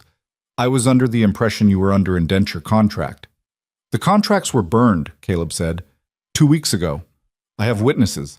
My hired hands were present when I destroyed the documents." Dalton looked taken aback. "You burned legal contracts worth $200? "I did, because I didn't buy Eliza and Noah to own them. I bought them to protect them from men who would have abused them. Once they were safe, the contracts were meaningless." The sheriff was quiet for a long moment, clearly trying to reconcile this information with whatever Macklin had told him. "And you, Miss Hart, you're staying at the ranch voluntarily?" "Yes, sir, completely voluntarily. Mr. Rowan treats me and my brother better than we've been treated anywhere else. Anyone suggesting otherwise is lying." Dalton sighed and removed his hat, rubbing his forehead. "Well, that's clear enough, I suppose. But you understand my position, miss." I had to ask. "I understand that Jonas Macklin is a liar trying to cause trouble for good people," Eliza said, her voice sharp with anger she usually kept controlled. "And I understand that you're letting him use you to do it." "Eliza," Caleb said quietly, but there was approval in his tone. The sheriff's face reddened. "Now see here." "No, you see here." Eliza stepped forward, her fear burned away by righteous fury. "You want to know about inappropriate conduct? Ask around town about Jonas Macklin. Ask about the women who've worked at his ranch and why none of them stay long. Ask about the complaints that get buried because he has money and influence. Then ask yourself why you're investigating the man who saved me and my brother instead of the man who would have destroyed us." She stopped, slightly shocked by her own outburst. Beside her, she could sense Caleb's surprise, but also his quiet pride. Behind them, Noah had emerged from the store and was watching with wide eyes. Dalton looked profoundly uncomfortable now. I'll take your statements under consideration, but Macklin is within his rights to file complaints, and we're within our rights to live our lives without harassment, Caleb interrupted. If Macklin files more complaints, you tell him to come speak to me directly instead of hiding behind the law, because I'm done being polite about this. The sheriff nodded stiffly, replaced his hat, and retreated back toward his office with the air of a man who regretted getting involved. As soon as he was out of earshot, Caleb turned to Eliza with a mixture of concern and admiration. "That was brave," he said, "and possibly reckless. You just made an enemy of the sheriff." "I made an enemy of the truth being ignored," Eliza shot back, her heart still pounding. "I'm tired of men like Macklin getting away with lies while people like you get punished for doing the right thing." Something fierce and warm blazed in Caleb's eyes. "Still, you didn't have to defend me like that." "Yes, I did." Eliza met his gaze steadily. "You defended us when we had no one. The least I can do is speak up when someone tries to tear you down with lies." The moment hung between them, charged with unspoken emotion. Then Noah tugged on Caleb's sleeve, breaking the tension. "Caleb? Are we in trouble?" "No, son." Caleb ruffled his hair gently. "We're not in trouble. Just dealing with some people who don't understand how things work. Come on, let's get these supplies loaded and head home." The ride back to the ranch was quiet, each of them lost in their own thoughts. But as they crested the final hill and the ranch buildings came into view below, Eliza felt something settle in her chest, a sense of rightness, of belonging. This was home. These people were her family, and she would fight to protect them just as fiercely as they'd fought to protect her. Whatever Jonas Macklin tried next, he was going to find that Eliza Hart was no longer the frightened girl standing on an auction platform. She was someone who'd found her strength, her voice, and her place in the world, and she wasn't going to give any of it up without a fight. Winter arrived in earnest the week after their confrontation with Sheriff Dalton, bringing with it snow that transformed the ranch into something from a storybook. Eliza watched from the kitchen window as Noah helped Jack build a snowman in the yard, their laughter carrying clear and bright through the cold air. The boy who'd stood trembling on an auction platform 3 months ago now threw snowballs with abandon, his cheeks red from cold and joy. The change in him was miraculous, but the change in herself was perhaps even more profound. Eliza had stopped counting exits. She'd stopped positioning herself between Noah and potential threats because the threats had evaporated, replaced by routine and safety and something that felt dangerously close to happiness. She was kneading bread dough when Caleb came in through the back door, stamping snow from his boots. His face was wind-burned and his hair dusted with white, but his eyes found her immediately, as they always seem to these days. "It's coming down hard out there," he said, moving to the stove to warm his hands. "We might be snowed in for a few days if this keeps up." "The pantry's well stocked. We'll manage." Eliza shaped the dough into loaves with practiced efficiency. "Did you check on the cattle?" "Miguel and I brought them closer to the barn. They've got shelter and hay enough for a week." He watched her work for a moment, and she was acutely aware of his attention. "You've gotten good at this. The bread, I mean, better than it was even a month ago." "Practice." She kept her eyes on the dough, uncertain how to handle the warmth in his voice. "And I found your mother's recipe book in the pantry. The notes she left were helpful." "My mother?" Caleb looked confused. "The previous owner's wife, I mean. There was a small notebook tucked behind the flour bin with bread recipes and cooking times for the stove. I assumed—" "Right, Mrs. Fletcher." Caleb's expression had gone distant. "She died before they sold the place. Her husband couldn't bear to stay after. I should have cleaned out all her things, but some of them felt too personal to just throw away." Eliza set the loaves aside to rise and wiped her flour-covered hands on her apron. "I'm sorry. I didn't mean to bring up difficult memories." "You didn't." He shook his head. "Actually, I think she'd be happy knowing someone was using her recipes. She loved this kitchen, spent more time here than anywhere else in the house, according to the neighbors." The moment felt strangely intimate, standing together in the warm kitchen while snow fell outside and bread rose under clean towels. Eliza found herself noticing details she usually tried to ignore. The way Caleb's hair curled slightly when it was wet with snow, the small scar on his jaw she'd never asked about, the gentle strength in his hands as he poured himself coffee. Eliza, his voice was soft, tentative. Can I ask you something? Her heart kicked up its pace. Of course. Are you happy here? Truly happy, not just safe or comfortable, but actually happy? The question caught her off guard with its directness. She turned to face him fully, studying his expression. He looked vulnerable in a way she rarely saw, as if her answer carried weight beyond simple curiosity. Yes, she said honestly. I am. I didn't expect to be. I didn't think I could be after everything, but I wake up every morning and I'm not afraid. That's more than I ever thought I'd have. Something in Caleb's face softened. Good. That's good. He seemed to wrestle with words, opening his mouth and closing it again before finally continuing. Because I need to tell you something, and I don't want you to think it changes anything or puts any pressure on you to feel a certain way. Eliza's stomach fluttered with an emotion she didn't want to name. What is it? I care about you. The words came out rushed, as if he'd been holding them back for too long. Not as a ward or an employee or even just a friend. I care about you as a woman I've come to admire and respect, and... He stopped, running a hand through his damp hair in frustration. I'm making a mess of this. No, Eliza's voice was barely above a whisper. You're not. I know the circumstances of how you came here were complicated. I know I was the one who bought your contract, even if I burned it later.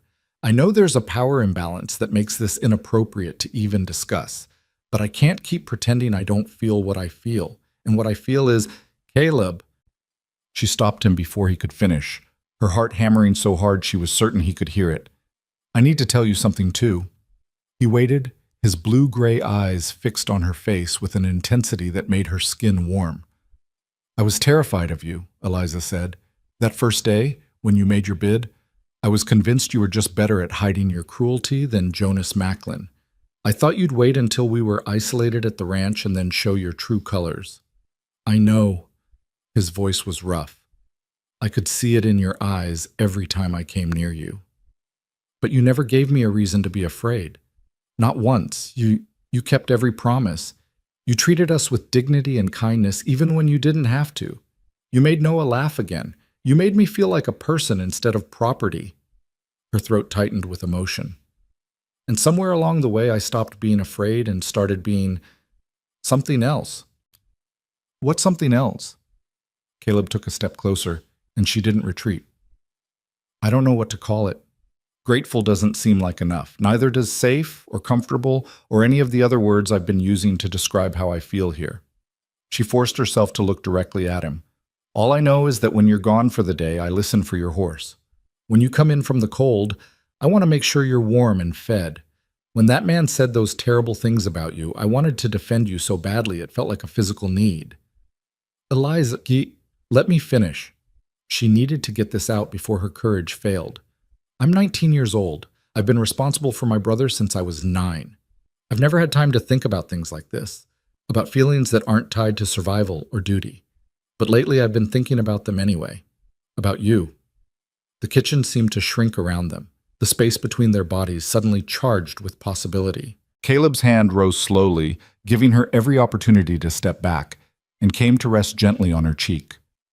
I don't want to take advantage, he said quietly. I don't want you to feel obligated because I helped you.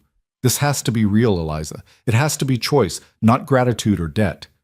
It is real. She leaned into his touch without thinking. I choose this. I choose you. The kiss happened slowly, tentatively, as if they were both afraid of breaking something precious. His lips were warm despite the cold he'd brought in from outside, and gentle in a way that made her chest ache. It wasn't passionate or desperate. It was careful, reverent, a question being asked and answered without words. When they pulled apart, Caleb rested his forehead against hers, his breath coming slightly unsteady. I've wanted to do that for weeks, he admitted. Only weeks? Eliza managed a shaky laugh. I've been thinking about it for longer than I want to admit. They stood together in the warmth of the kitchen, snow falling outside the window, bread rising on the counter, and something new and fragile growing between them. It felt right in a way Eliza had never experienced before. Not forced or hurried or transactional, but natural as breathing. A crash from outside followed by Noah's delighted shriek broke the moment. They separated reluctantly, both smiling, and Caleb moved to the window to check on the source of the noise. Jack just dumped an entire armload of snow on Miguel's head, he reported, and Miguel is plotting revenge. This could get ugly. Should we intervene? Probably. But he didn't move, and neither did she. They stood side by side at the window, watching the three people who'd become family engage in an impromptu snow battle, and Eliza felt something settle in her chest that she'd been missing her entire life. This was what home felt like. Not just safety or shelter, but belonging, connection, love freely given and received. The moment couldn't last forever. Eventually, Caleb had to return to his work, and Eliza had bread to bake and dinner to prepare. But something fundamental had shifted between them, and she could see it reflected in the small smiles they exchanged across the dinner table that evening, in the way he made sure to sit closer to her than strictly necessary, in the gentle brush of his hand against hers as they both reached for the same serving dish. Miguel noticed, of course. His sharp eyes missed nothing, but when he caught Eliza's gaze, he simply nodded once. Approval or acknowledgement, she wasn't sure which. Jack seemed oblivious, too busy entertaining Noah with stories about his childhood adventures, but his easy acceptance of whatever was developing created its own kind of safety. That night, after Noah was asleep and the house had settled into quiet, Eliza found herself restless. She pulled on her shawl and ventured downstairs, drawn by lamplight coming from Caleb's office.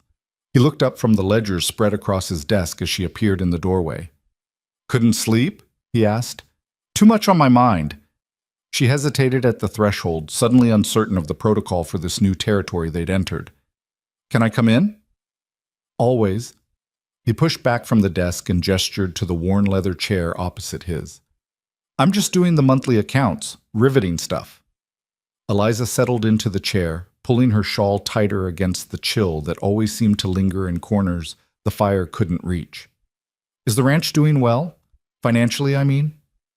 "Well enough. We'll turn a profit this year, which is more than I could say for the first few years I owned the place." He leaned back, studying her. "Why do you ask?" "Because I want to understand this place. I want to know what keeps it running, what threatens it, what makes it work." She met his eyes directly. "If I'm going to stay, if we're going to be whatever we're becoming, I should understand the reality of it, not just the comfort." Caleb's expression shifted to something that looked like respect mixed with affection. "The reality is that ranching is hard work with uncertain rewards. Weather can destroy a year's profit in a single storm. Disease can wipe out livestock. Markets fluctuate based on factors we can't control. But if you're smart and careful and willing to work hard, you can make a life out of it. And you've been smart and careful." "I've tried to be. Not always successfully." He gestured to the ledgers. "I've made mistakes, lost money on bad investments, trusted the wrong people, pushed too hard when I should have been patient. But I've learned from each failure, and the ranch is stronger for it." "Tell me about the worst mistake," Eliza said. "The one that almost broke you." Caleb was quiet for a long moment, clearly weighing how much to reveal. Then he sighed and pulled one of the ledgers toward him, flipping back several pages to a section marked with different colored ink. 3 years ago, I took out a loan to expand the herd. The banker convinced me it was a smart investment. Buy more cattle, graze them through the season, sell them in the fall for twice what I paid. Simple mathematics. His jaw tightened. What he didn't mention was that he'd convinced 5 other ranchers to do the same thing. When fall came, the market was flooded. Prices crashed. I sold at a loss. "How bad?" "Bad enough that I almost lost the ranch. I had to let go of 2 hired hands I couldn't afford to keep. I sold off equipment, tightened the belt on everything, worked 18-hour days just to keep afloat." He looked at her directly. "Miguel stayed even though I couldn't pay him properly for 6 months. Jack stayed when he could have found better wages elsewhere. They saved this place as much as I did." "But you recovered." "Eventually. It took 2 years of careful management and a lot of luck with the weather. By the time you and Noah arrived, I was finally back on solid ground." He paused. "Which is why I could afford to buy your contracts. I'd been saving that money for another expansion, but when I saw you on that platform, the expansion didn't seem important anymore. The admission hung between them, heavy with significance. He'd chosen them over his business goals. He'd sacrificed growth and security to save two children he'd never met. Why?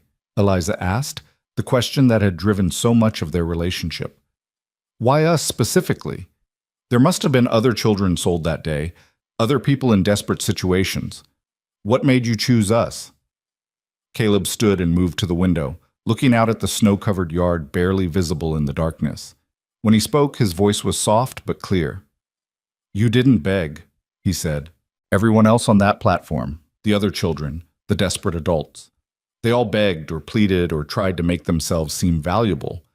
But you just stood there, holding Noah's hand, looking at that crowd like you were daring them to break you. You were terrified, I could see it, but you refused to show it. You had this dignity, this strength that shouldn't have existed in someone so young who'd lost so much.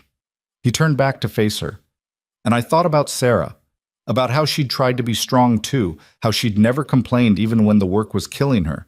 And I thought about what might have happened to her if someone had seen that strength and protected it instead of exploiting it. So I chose you because you reminded me of what I'd lost, and I wanted to save you the way no one saved her. Tears burned in Eliza's eyes. That's a heavy burden to carry, being someone's redemption. You're not a burden. You never were. Caleb crossed back to her, kneeling beside her chair so they were at eye level. Maybe you started as a way to make peace with the past, but that's not what you are now. Now you're just Eliza, the woman who makes my house feel like a home, the person I look for when I come in from the cold, the one I want to talk to when something good happens or something goes wrong. Caleb. His name came out broken, and she reached out to touch his face, feeling the roughness of his end-of-day stubble against her palm. I don't know how to do this. I've never had this before. Neither have I, not really. He covered her hand with his. We'll figure it out together. No rush, no pressure. Just us taking it one day at a time. It was the right thing to say, the only thing that could have eased the knot of anxiety in her chest. Eliza leaned forward and kissed him again, less tentative this time, allowing herself to feel the full weight of her emotions without fear or reservation. When they finally said goodnight and retreated to their separate rooms, Eliza lay awake for a long time, replaying the evening in her mind. The kiss, the confession, the gentle promise of a future they'd build together. It felt impossible and inevitable all at once. She must have eventually slept because she woke to Noah shaking her shoulder urgently. Eliza! Eliza, wake up! She sat up, instantly alert. Dawn light was just beginning to filter through the curtains. What's wrong? There's men outside, lots of them. Caleb said to wake you and get you downstairs right away. Her heart dropped. She threw on her dress over her nightgown, not bothering with all the fastenings, and followed Noah downstairs. Through the sitting room window, she could see what had alarmed him. At least a dozen riders spread out in front of the house, their horses stamping and snorting in the cold morning air. And at their center, looking triumphant, sat Jonas Macklin. Caleb stood on the porch, rifle in hand, with Miguel and Jack flanking him. The sight was grimly familiar, a repeat of Macklin's first visit, but with significantly more force behind it. Stay inside, Caleb said without turning around. Keep Noah away from the windows. Eliza guided her brother to the kitchen, furthest from the confrontation, but she positioned herself where she could still hear through the open doorway. Quite the welcoming party, Macklin, Caleb's voice carried clearly. What brings you and your private army to my land this early in the morning? Justice. Macklin's voice was smug. I've got a warrant here signed by Judge Morrison. Seems there's been complaints about the welfare of minors in your household. The court's appointed me as temporary guardian until a proper investigation can be conducted. That's the biggest load of horse shit I've ever heard. Jack's anger was palpable. You can't just... I can, and I will. Papers rustled. It's all legal and proper. The girl and boy come with me now, and you can argue about it with the judge later. Eliza's blood ran cold. This was Macklin's play. Use his influence to manufacture a legal justification for taking them. And once he had them in his custody, There was no telling what would happen before any investigation could take place. She looked down at Noah, who was staring up at her with wide, terrified eyes, and made a decision. She wasn't going to hide in the kitchen while men decided her fate. She'd done that once before on an auction platform, and she'd sworn never to be that powerless again. "Stay here," she told Noah firmly. "Don't come out no matter what you hear." "Eliza, no." But she was already moving, striding through the sitting room and out onto the porch before Caleb could stop her. The cold hit her like a physical blow. She'd forgotten to grab her shawl, but she ignored it, focusing instead on Macklin's surprised face. "Let me see that warrant," she demanded. "This doesn't concern you, girl. It absolutely concerns me, since I'm apparently the subject of it." She held out her hand. "Let me see the document." Macklin exchanged glances with his men, clearly not having expected resistance. Slowly, he pulled a folded paper from his coat and tossed it toward the porch. It landed in the snow at the bottom of the steps. Miguel moved to retrieve it, but Eliza was faster. She snatched it up, shaking off the snow, and scanned the contents with the literacy her father had insisted she develop. The legal language was dense, but the meaning was clear enough. Judge Morrison had indeed signed an order placing her and Noah under temporary guardianship pending investigation of their living conditions. But there was something wrong with it. The signature looked rushed, the seal was slightly off-center, and the date. "This is dated 3 days ago," Eliza said, her voice cutting through the morning air. "Judge Morrison has been in Denver for a week attending a territorial conference. I know because Mrs. Fletcher at the boarding house mentioned it when we were in town. So either this document is a forgery or the judge signed it before he left, which would mean you've been sitting on a legal order for days instead of executing it immediately as required by law." The silence that followed was profound. Macklin's face went through several shades of red before settling on a mottled purple that suggested apoplectic rage. "You calling me a liar?" he snarled. "I'm calling this document suspicious." Eliza's hands were shaking, but her voice remained steady. "And I'm saying that if you try to take me or my brother by force based on questionable legal authority, you'll be guilty of kidnapping, which last I checked was a hanging offense in this territory." "Listen here, you little—" "No, you listen." Caleb's voice was like thunder, silencing Macklin mid-sentence. "That girl has more courage and integrity in her little finger than you have in your whole miserable body. You want to take her? You're going to have to go through me, and Miguel, and Jack, and anyone else on this ranch who knows the difference between law and bullying." Miguel had moved to Caleb's left, his rifle now clearly visible. Jack had produced a shotgun from somewhere and stood ready on the right. The three of them formed an impenetrable wall between Macklin's men and the house. "This ain't over, Rowan," Macklin spat. "I've got friends—" "Your friends won't help you when word gets out that you tried to kidnap children using a forged court order," Caleb interrupted. "Because that's what we'll tell everyone. That's what we'll testify to if this goes to trial. And I guarantee you we've got better standing in this community than a man known for mistreating his workers."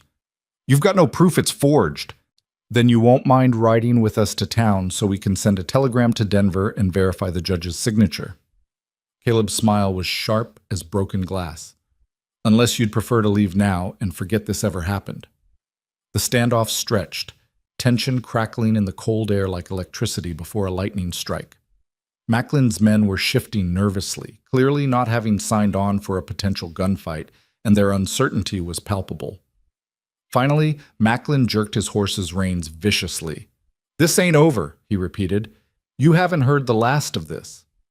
"I'm sure I haven't," Caleb agreed, "but you're still leaving my property. Now." The riders wheeled their horses and thundered back down the road, leaving churned snow and the echo of hoofbeats in their wake. As soon as they were out of sight, Eliza's legs gave out. She sat down hard on the porch steps, adrenaline draining away and leaving her shaking. Caleb was beside her immediately, wrapping his coat around her shoulders. "That was incredibly brave and incredibly stupid," he said, but there was no anger in his voice, only concern and admiration. "I couldn't just hide," Eliza whispered. "Not again. Not when it's my life being decided." "I know." He pulled her against his side and she let herself lean into his warmth. "You were magnificent. The way you dissected that warrant, the way you stood up to him. Eliza, you were magnificent." Miguel approached, still holding the suspicious document. The girl is right. This signature is wrong. I have seen the judge's writing before. This is not it. So Macklin tried to kidnap them using a forged court order. Jack's voice was grim. That's got to be illegal in about 6 different ways. It is, and we're going to make sure everyone knows it. Caleb stood, helping Eliza to her feet. We're riding to town today. All of us. We're going to the sheriff, we're going to the telegraph office, and we're going to make sure Macklin's little scheme gets exposed for what it is. But even as they made plans, even as the immediate danger receded, Eliza couldn't shake the feeling that this was far from over. Macklin had been humiliated twice now, and men like him didn't accept humiliation gracefully. He would try again, and next time he might be smarter about it. She looked at Caleb, at Miguel and Jack, at the house that had become home, and felt fierce determination settle in her chest. Whatever came next, they would face it together. And this time, she wouldn't be a passive victim waiting to be saved. This time, she would fight. The ride to town was tense despite the bright winter sunshine that made the snow-covered landscape sparkle like scattered diamonds. Caleb drove the wagon with Eliza beside him while Miguel and Jack rode alongside on horseback, their rifles prominently displayed. Noah sat in the back, wrapped in blankets and unusually quiet, sensing the gravity of what had transpired that morning. "You're sure about this?" Eliza asked quietly as the town came into view. Confronting Macklin publicly could make things worse. "It could," Caleb admitted. "But hiding won't make him go away. The only way to stop a man like that is to expose him for what he is." He glanced at her, his expression serious but tender. "I won't let him take you, either of you, whatever it costs me." The weight of that promise settled over Eliza like a warm cloak. She reached over and placed her hand on his, a simple gesture that felt more significant than any words could be. Their first stop was the telegraph office, where Caleb composed a carefully worded message to Judge Morrison in Denver, asking him to verify whether he'd signed a guardianship order regarding Eliza and Noah Hart. The telegraph operator, a thin man named Hobbs with wire-rimmed spectacles, read the message with growing interest. "Judge Morrison, you say? He won't be back for another 3 days at least. Might take a while to get a response." "That's fine. Just make sure it gets sent right away." Caleb paid for the telegram and added extra to ensure priority handling. "And Hobbs? I'd appreciate discretion about this." Hobbs adjusted his spectacles, his eyes sharp with understanding. "Wouldn't dream of gossiping, Mr. Rowan, though I suspect the whole town will know soon enough anyway. Word travels fast around here." He wasn't wrong. By the time they reached the sheriff's office, a small crowd had gathered, drawn by the unusual sight of the Rowan household arriving en masse.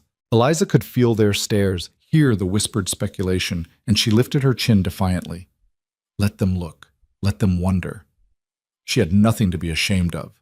Sheriff Dalton looked distinctly unhappy to see them, his face already settling into lines of weary resignation as they entered his office. "Rowan, I suppose this is about Macklin's visit to your ranch this morning?" "Word really does travel fast," Caleb said dryly. "Yes, it's about that. And about the forged court document he tried to use to kidnap Eliza and Noah." "Forged?" Dalton's eyebrows shot up. "That's a serious accusation." "It's a serious crime." Caleb produced the warrant and laid it on the sheriff's desk. "Look at the signature. Look at the date. Judge Morrison has been in Denver for a week, yet this is dated 3 days ago. Either Macklin has the ability to make the judge sign documents from 200 miles away, or this is a forgery." Dalton examined this document carefully, his expression growing more troubled with each passing moment. "This does look irregular. The seal's not quite right." "We've sent a telegram to the judge asking for verification," Caleb continued. "But in the meantime, I want it on record that Jonas Macklin attempted to remove 2 members of my household by force using fraudulent legal documents. That's kidnapping, Sheriff, and it's your job to do something about it." "Now hold on," Dalton began, but Miguel cut him off. "There were 12 witnesses to Macklin's attempt," the former scout said quietly. 12 men who rode with him to the Rowan Ranch. I am certain some of them would be willing to testify about what they were told and what they saw, especially if it means avoiding charges of conspiracy. The sheriff's face went through several expressions before settling on grim acceptance. You're putting me in a difficult position, Rowan. Macklin's got influence, and I've got the truth. Caleb leaned forward, his voice hard. Which do you think will matter more when this gets dragged into court? Because I promise you, if you don't do your job, I'll make sure everyone from here to the territorial capital knows that Sheriff Dalton protected a man who tried to kidnap children. It was a threat, plain and simple, and Dalton clearly recognized it as such. He sighed heavily and pulled out a piece of paper. Fine. I'll file a report and bring Macklin in for questioning once we hear back from the judge. But Rowan, you're making enemies, powerful ones. I've survived worse enemies than Jonas Macklin. Caleb straightened, his hand finding Eliza's shoulder in a gesture of protection and partnership. We'll be at the general store if you need us. Come on. As they left the sheriff's office, Eliza felt the weight of curious stares following them. The small crowd had grown larger, and she recognized several faces. Mrs. Fletcher from the boarding house, Mr. Hendricks from the general store, and various other townspeople who'd witnessed the auction where she and Noah had been sold. Mrs. Fletcher approached first, her weathered face creased with concern. Miss Eliza, is it true? Did Jonas Macklin try to take you and your brother by force? Before Eliza could answer, Caleb spoke up, his voice pitched to Carrie. It's true. He showed up at my ranch this morning with 12 men and a forged court document, claiming he had the right to remove Eliza and Noah from my care. When Miss Eliza here had the courage and intelligence to question the document's authenticity, he threatened violence. A murmur ran through the crowd, and Eliza saw several faces darken with disapproval. Macklin might have influence, but attempting to kidnap children was beyond the pale even for those who might otherwise tolerate his behavior. That's outrageous, Mrs. Fletcher declared. I always knew Jonas Macklin was a snake, but this is beyond decency. It's criminal, added a voice from the back of the crowd. Using a fake court order? That's fraud at minimum. The sentiment seemed to ripple through the gathering, voices rising in agreement. Eliza felt Caleb's hand tighten on her shoulder, a silent communication of support, and she found herself standing straighter, no longer trying to hide or minimize her presence. If I may say something, she called out, and the crowd quieted. Her heart hammered against her ribs, but she forced her voice to remain steady. I know some of you probably believe the rumors Mr. Macklin has been spreading about my situation at the Rowan Ranch. I know there's been talk about propriety and questions about whether I'm being treated well. She paused, meeting eyes around the circle. I want to set the record straight.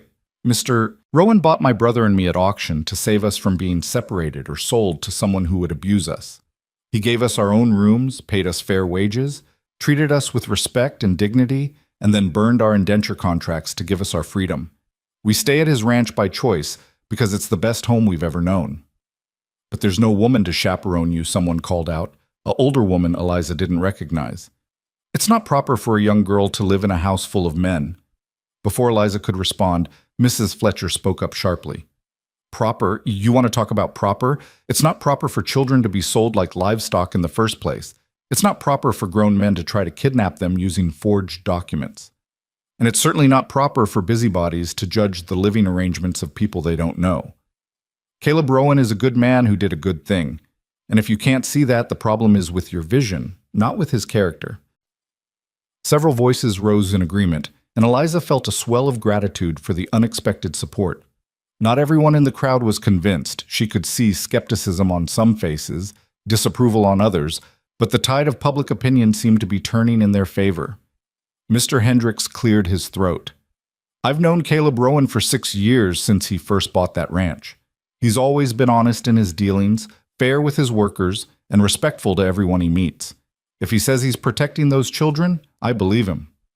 So do I, added another man, a rancher Eliza had seen around town. And I know for a fact that Jonas Macklin treats his workers like dirt. Lost 3 good hands last year because they couldn't stand his cruelty. If we're choosing sides here, I know which one I'm on. The crowd began to break up, people clustering in small groups to discuss what they'd heard. Eliza could see the conversation spreading, growing, transforming from whispered rumors into open debate. It wasn't complete vindication, but it was a start. They spent the next hour at the general store, stocking up on supplies and fielding questions from curious customers.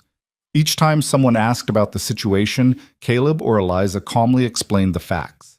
The auction, the burned contracts, Macklin's harassment, the forged warrant. By the time they left, Eliza was exhausted but cautiously hopeful. The response to the telegram came 2 days later. Jack rode into town to check with Hobbs and returned with a message that made Caleb smile grimly. Judge Morrison had never signed any guardianship order regarding Eliza or Noah Hart. He considered the forged document a serious crime and had instructed Sheriff Dalton to arrest Jonas Macklin immediately. "It's over," Jack announced as he burst into the kitchen where Eliza was preparing dinner. The judge confirmed it's a forgery. The sheriff's heading out to the Macklin ranch right now. Eliza set down the knife she'd been using to chop vegetables, her hands suddenly shaking. "They're actually going to arrest him?" "That's what Hobbs said. Forgery, attempted kidnapping, fraud. The charges are piling up. Macklin's going to be in serious trouble." Jack's grin was fierce. Couldn't happen to a nicer person. When Caleb came in from the barn an hour later, Eliza met him at the door. Without thinking, without hesitation, she threw her arms around him, holding tight as relief and joy, and a dozen other emotions crashed through her. "We won," she whispered against his chest. "We actually won." His arms came around her, strong and sure, and she felt him press a kiss to the top of her head. "You won. You're the one who caught the forgery. You're the one who stood up to him. All I did was back you up." "You did more than that." She pulled back just enough to look up at him. "You gave me the foundation to stand on, the safety to be brave, the knowledge that I wasn't alone." "You're never going to be alone again," Caleb said quietly. "I promise you that." The kiss that followed felt different from the ones before, deeper, more certain, infused with the knowledge that they'd weathered a storm together and come through stronger. When they finally broke apart, Eliza saw Miguel and Jack watching from the barn with knowing smiles, and she felt her face heat with embarrassment. "Guess the secret's out," she muttered. "Was it ever really a secret?" Caleb laughed. "Miguel figured it out weeks ago, and Jack's been making meaningful looks at me since Thanksgiving." "I have not," Jack called out, his grin belying the protest. "I've been very subtle." "As subtle as a charging bull," Miguel agreed solemnly. The teasing continued through dinner, Noah joining in with childish enthusiasm, and Eliza felt something that had been tight in her chest for months finally release. This was family, not bound by blood or legal documents, but by choice and care and the decision to stand together against whatever came. The news of Macklin's arrest spread through the county like wildfire. Within a week, stories began to emerge. Workers who'd been abused at the Macklin Ranch coming forward with their experiences, business partners revealing fraudulent dealings, and most damning of all, 2 of the men who'd ridden with Macklin that morning testifying that he'd told them the document was legitimate and that they were simply helping execute a court order. By the time Macklin's trial was scheduled for early spring, public opinion had turned so thoroughly against him that he sold his ranch and left the territory entirely, forfeiting his bail rather than face judgment. The ranch was bought by a family from Missouri who proved to be fair employers and good neighbors. With Macklin gone and the threat finally, truly eliminated, life at the Rowan Ranch settled into a new rhythm. Winter deepened, bringing snow that sometimes isolated them for days at a time, but isolation felt less like danger and more like cozy security. Eliza taught Noah his letters and numbers by the fire. Miguel told stories of his time as an Army scout. Jack entertained them with increasingly elaborate tales of his childhood misadventures, and Caleb watched over all of them with quiet satisfaction.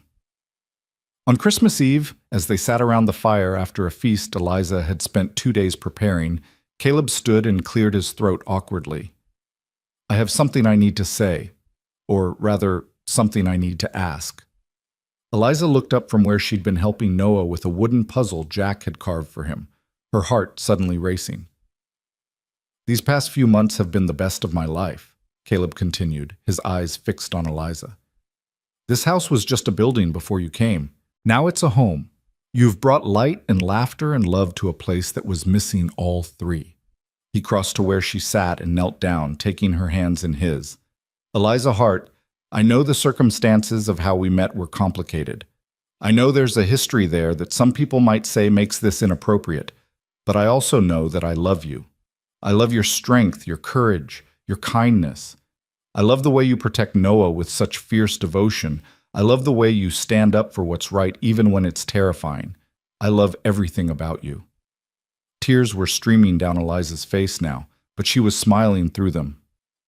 "Caleb, let me finish," he said gently.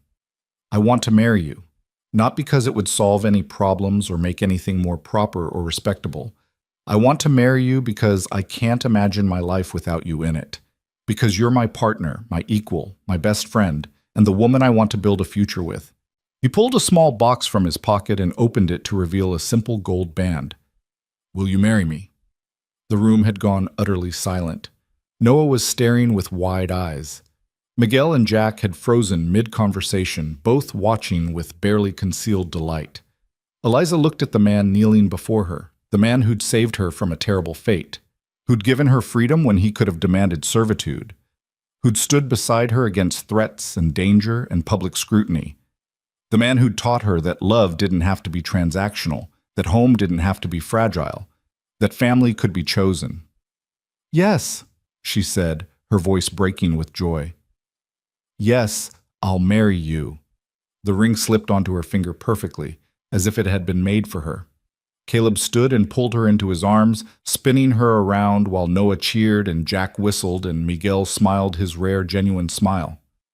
"When?" Jack asked eagerly. "When's the wedding?" "Spring," Caleb said, looking to Eliza for confirmation. "After the thaw, when we can get the minister out here and maybe have some flowers." "Spring," Eliza agreed, though honestly she would have married him tomorrow if circumstances allowed. They were married in late April, on a day when the meadow flowers were blooming in wild profusion and the mountains still carried their caps of snow. The ceremony was simple, held in the ranch's front yard with the minister from town officiating. Mrs. Fletcher came, along with Mr. Hendricks and several other townspeople who'd become friends over the winter. Miguel stood as Caleb's best man, solemn and proud in his finest clothes. Noah served as ring bearer with endearing seriousness, and Jack spent most of the ceremony trying not to cry and failing spectacularly. Eliza wore a dress she'd sewn herself from fabric.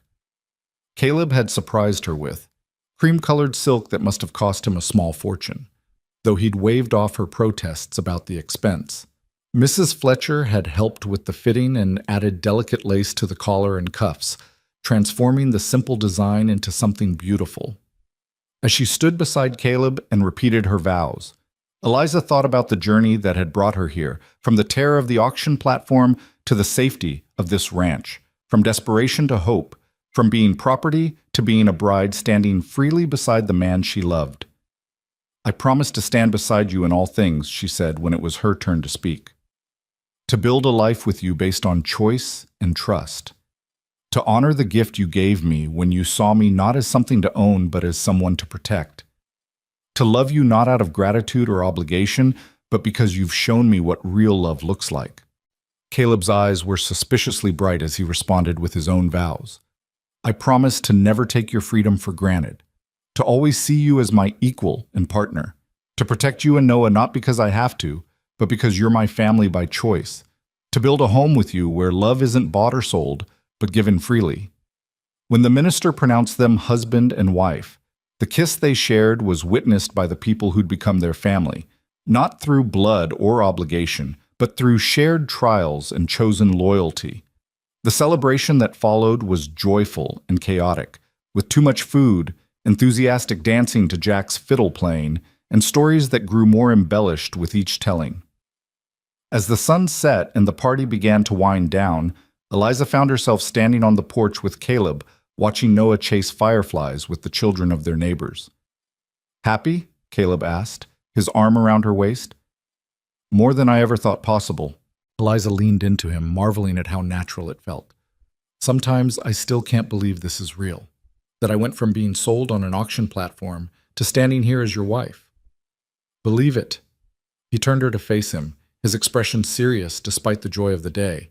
"You're not someone I saved, Eliza. You're someone who saved herself, who took the opportunity I offered and turned it into a real life. You're strong and brave and capable, and you always were. All I did was give you a safe place to show it." "We saved each other," Eliza corrected gently. "You needed family as much as I needed safety. We built this together." As if to prove the point, Noah came running up to the porch, his face flushed with happiness. "Eliza, Caleb, Jack says we can light the bonfire now. Can we, please?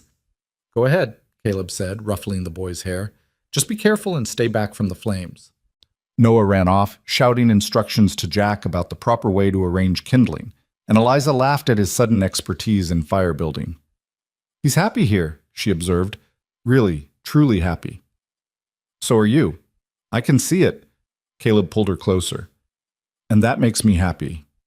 This, all of this, is what I wanted when I bought this ranch. A place where people could heal and grow and become who they were meant to be. Mission accomplished, Eliza said softly. The seasons turned, as they always did. Spring gave way to summer, summer to fall, fall to winter.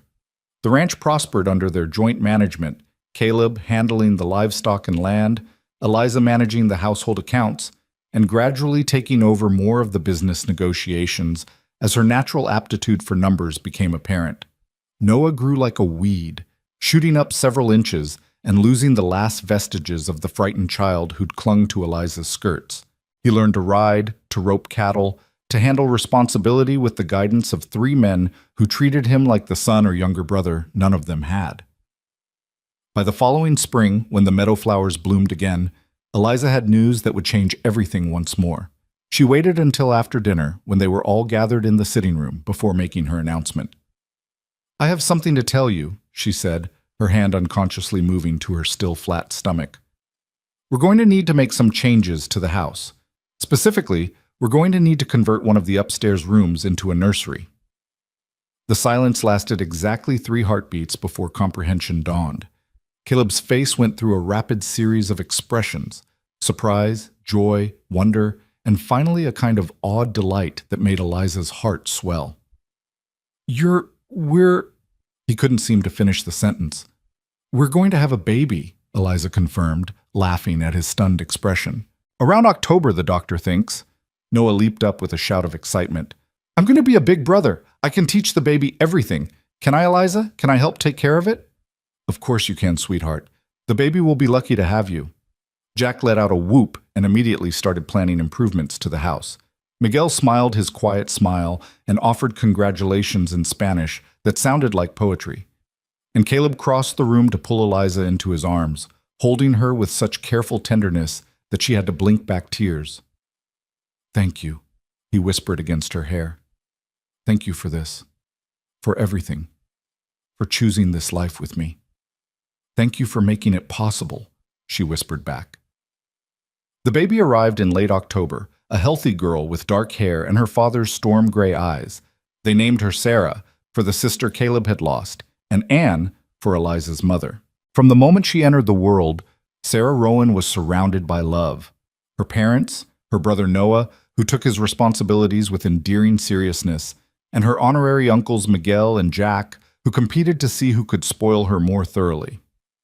As Eliza sat in the rocking chair by the nursery window one evening, nursing her daughter while watching the sunset paint the mountains gold and purple, she thought about the path that had led her here. The loss and fear and desperation, the auction platform where she'd stood holding Noah's hand and praying for mercy, the quiet cowboy who'd outbid Jonas Macklin and changed everything. She thought about the contracts burning in the fireplace, about standing up to Macklin's threats, about learning to trust that safety and love could be real and lasting. She thought about vows exchanged freely, about family built by choice, about a home that was truly hers. What are you thinking about? Caleb asked softly from the doorway. About how far we've come, Eliza said. About how that day on the auction platform felt like the end of everything, but it was actually the beginning. He came to sit beside her, his hand gentle on Sarah's downy head. The beginning of us. The beginning of family, Eliza agreed. Not bought or sold or forced, just chosen. Chosen, Caleb repeated and kissed her temple. The best things always are. Outside, snow was beginning to fall, the first of the season dusting the ranch in white. But inside, the house was warm with firelight and love, with the soft sounds of a baby nursing and the distant murmur of voices from downstairs where Noah was helping Jack and Miguel prepare dinner. This was what home felt like, Eliza thought.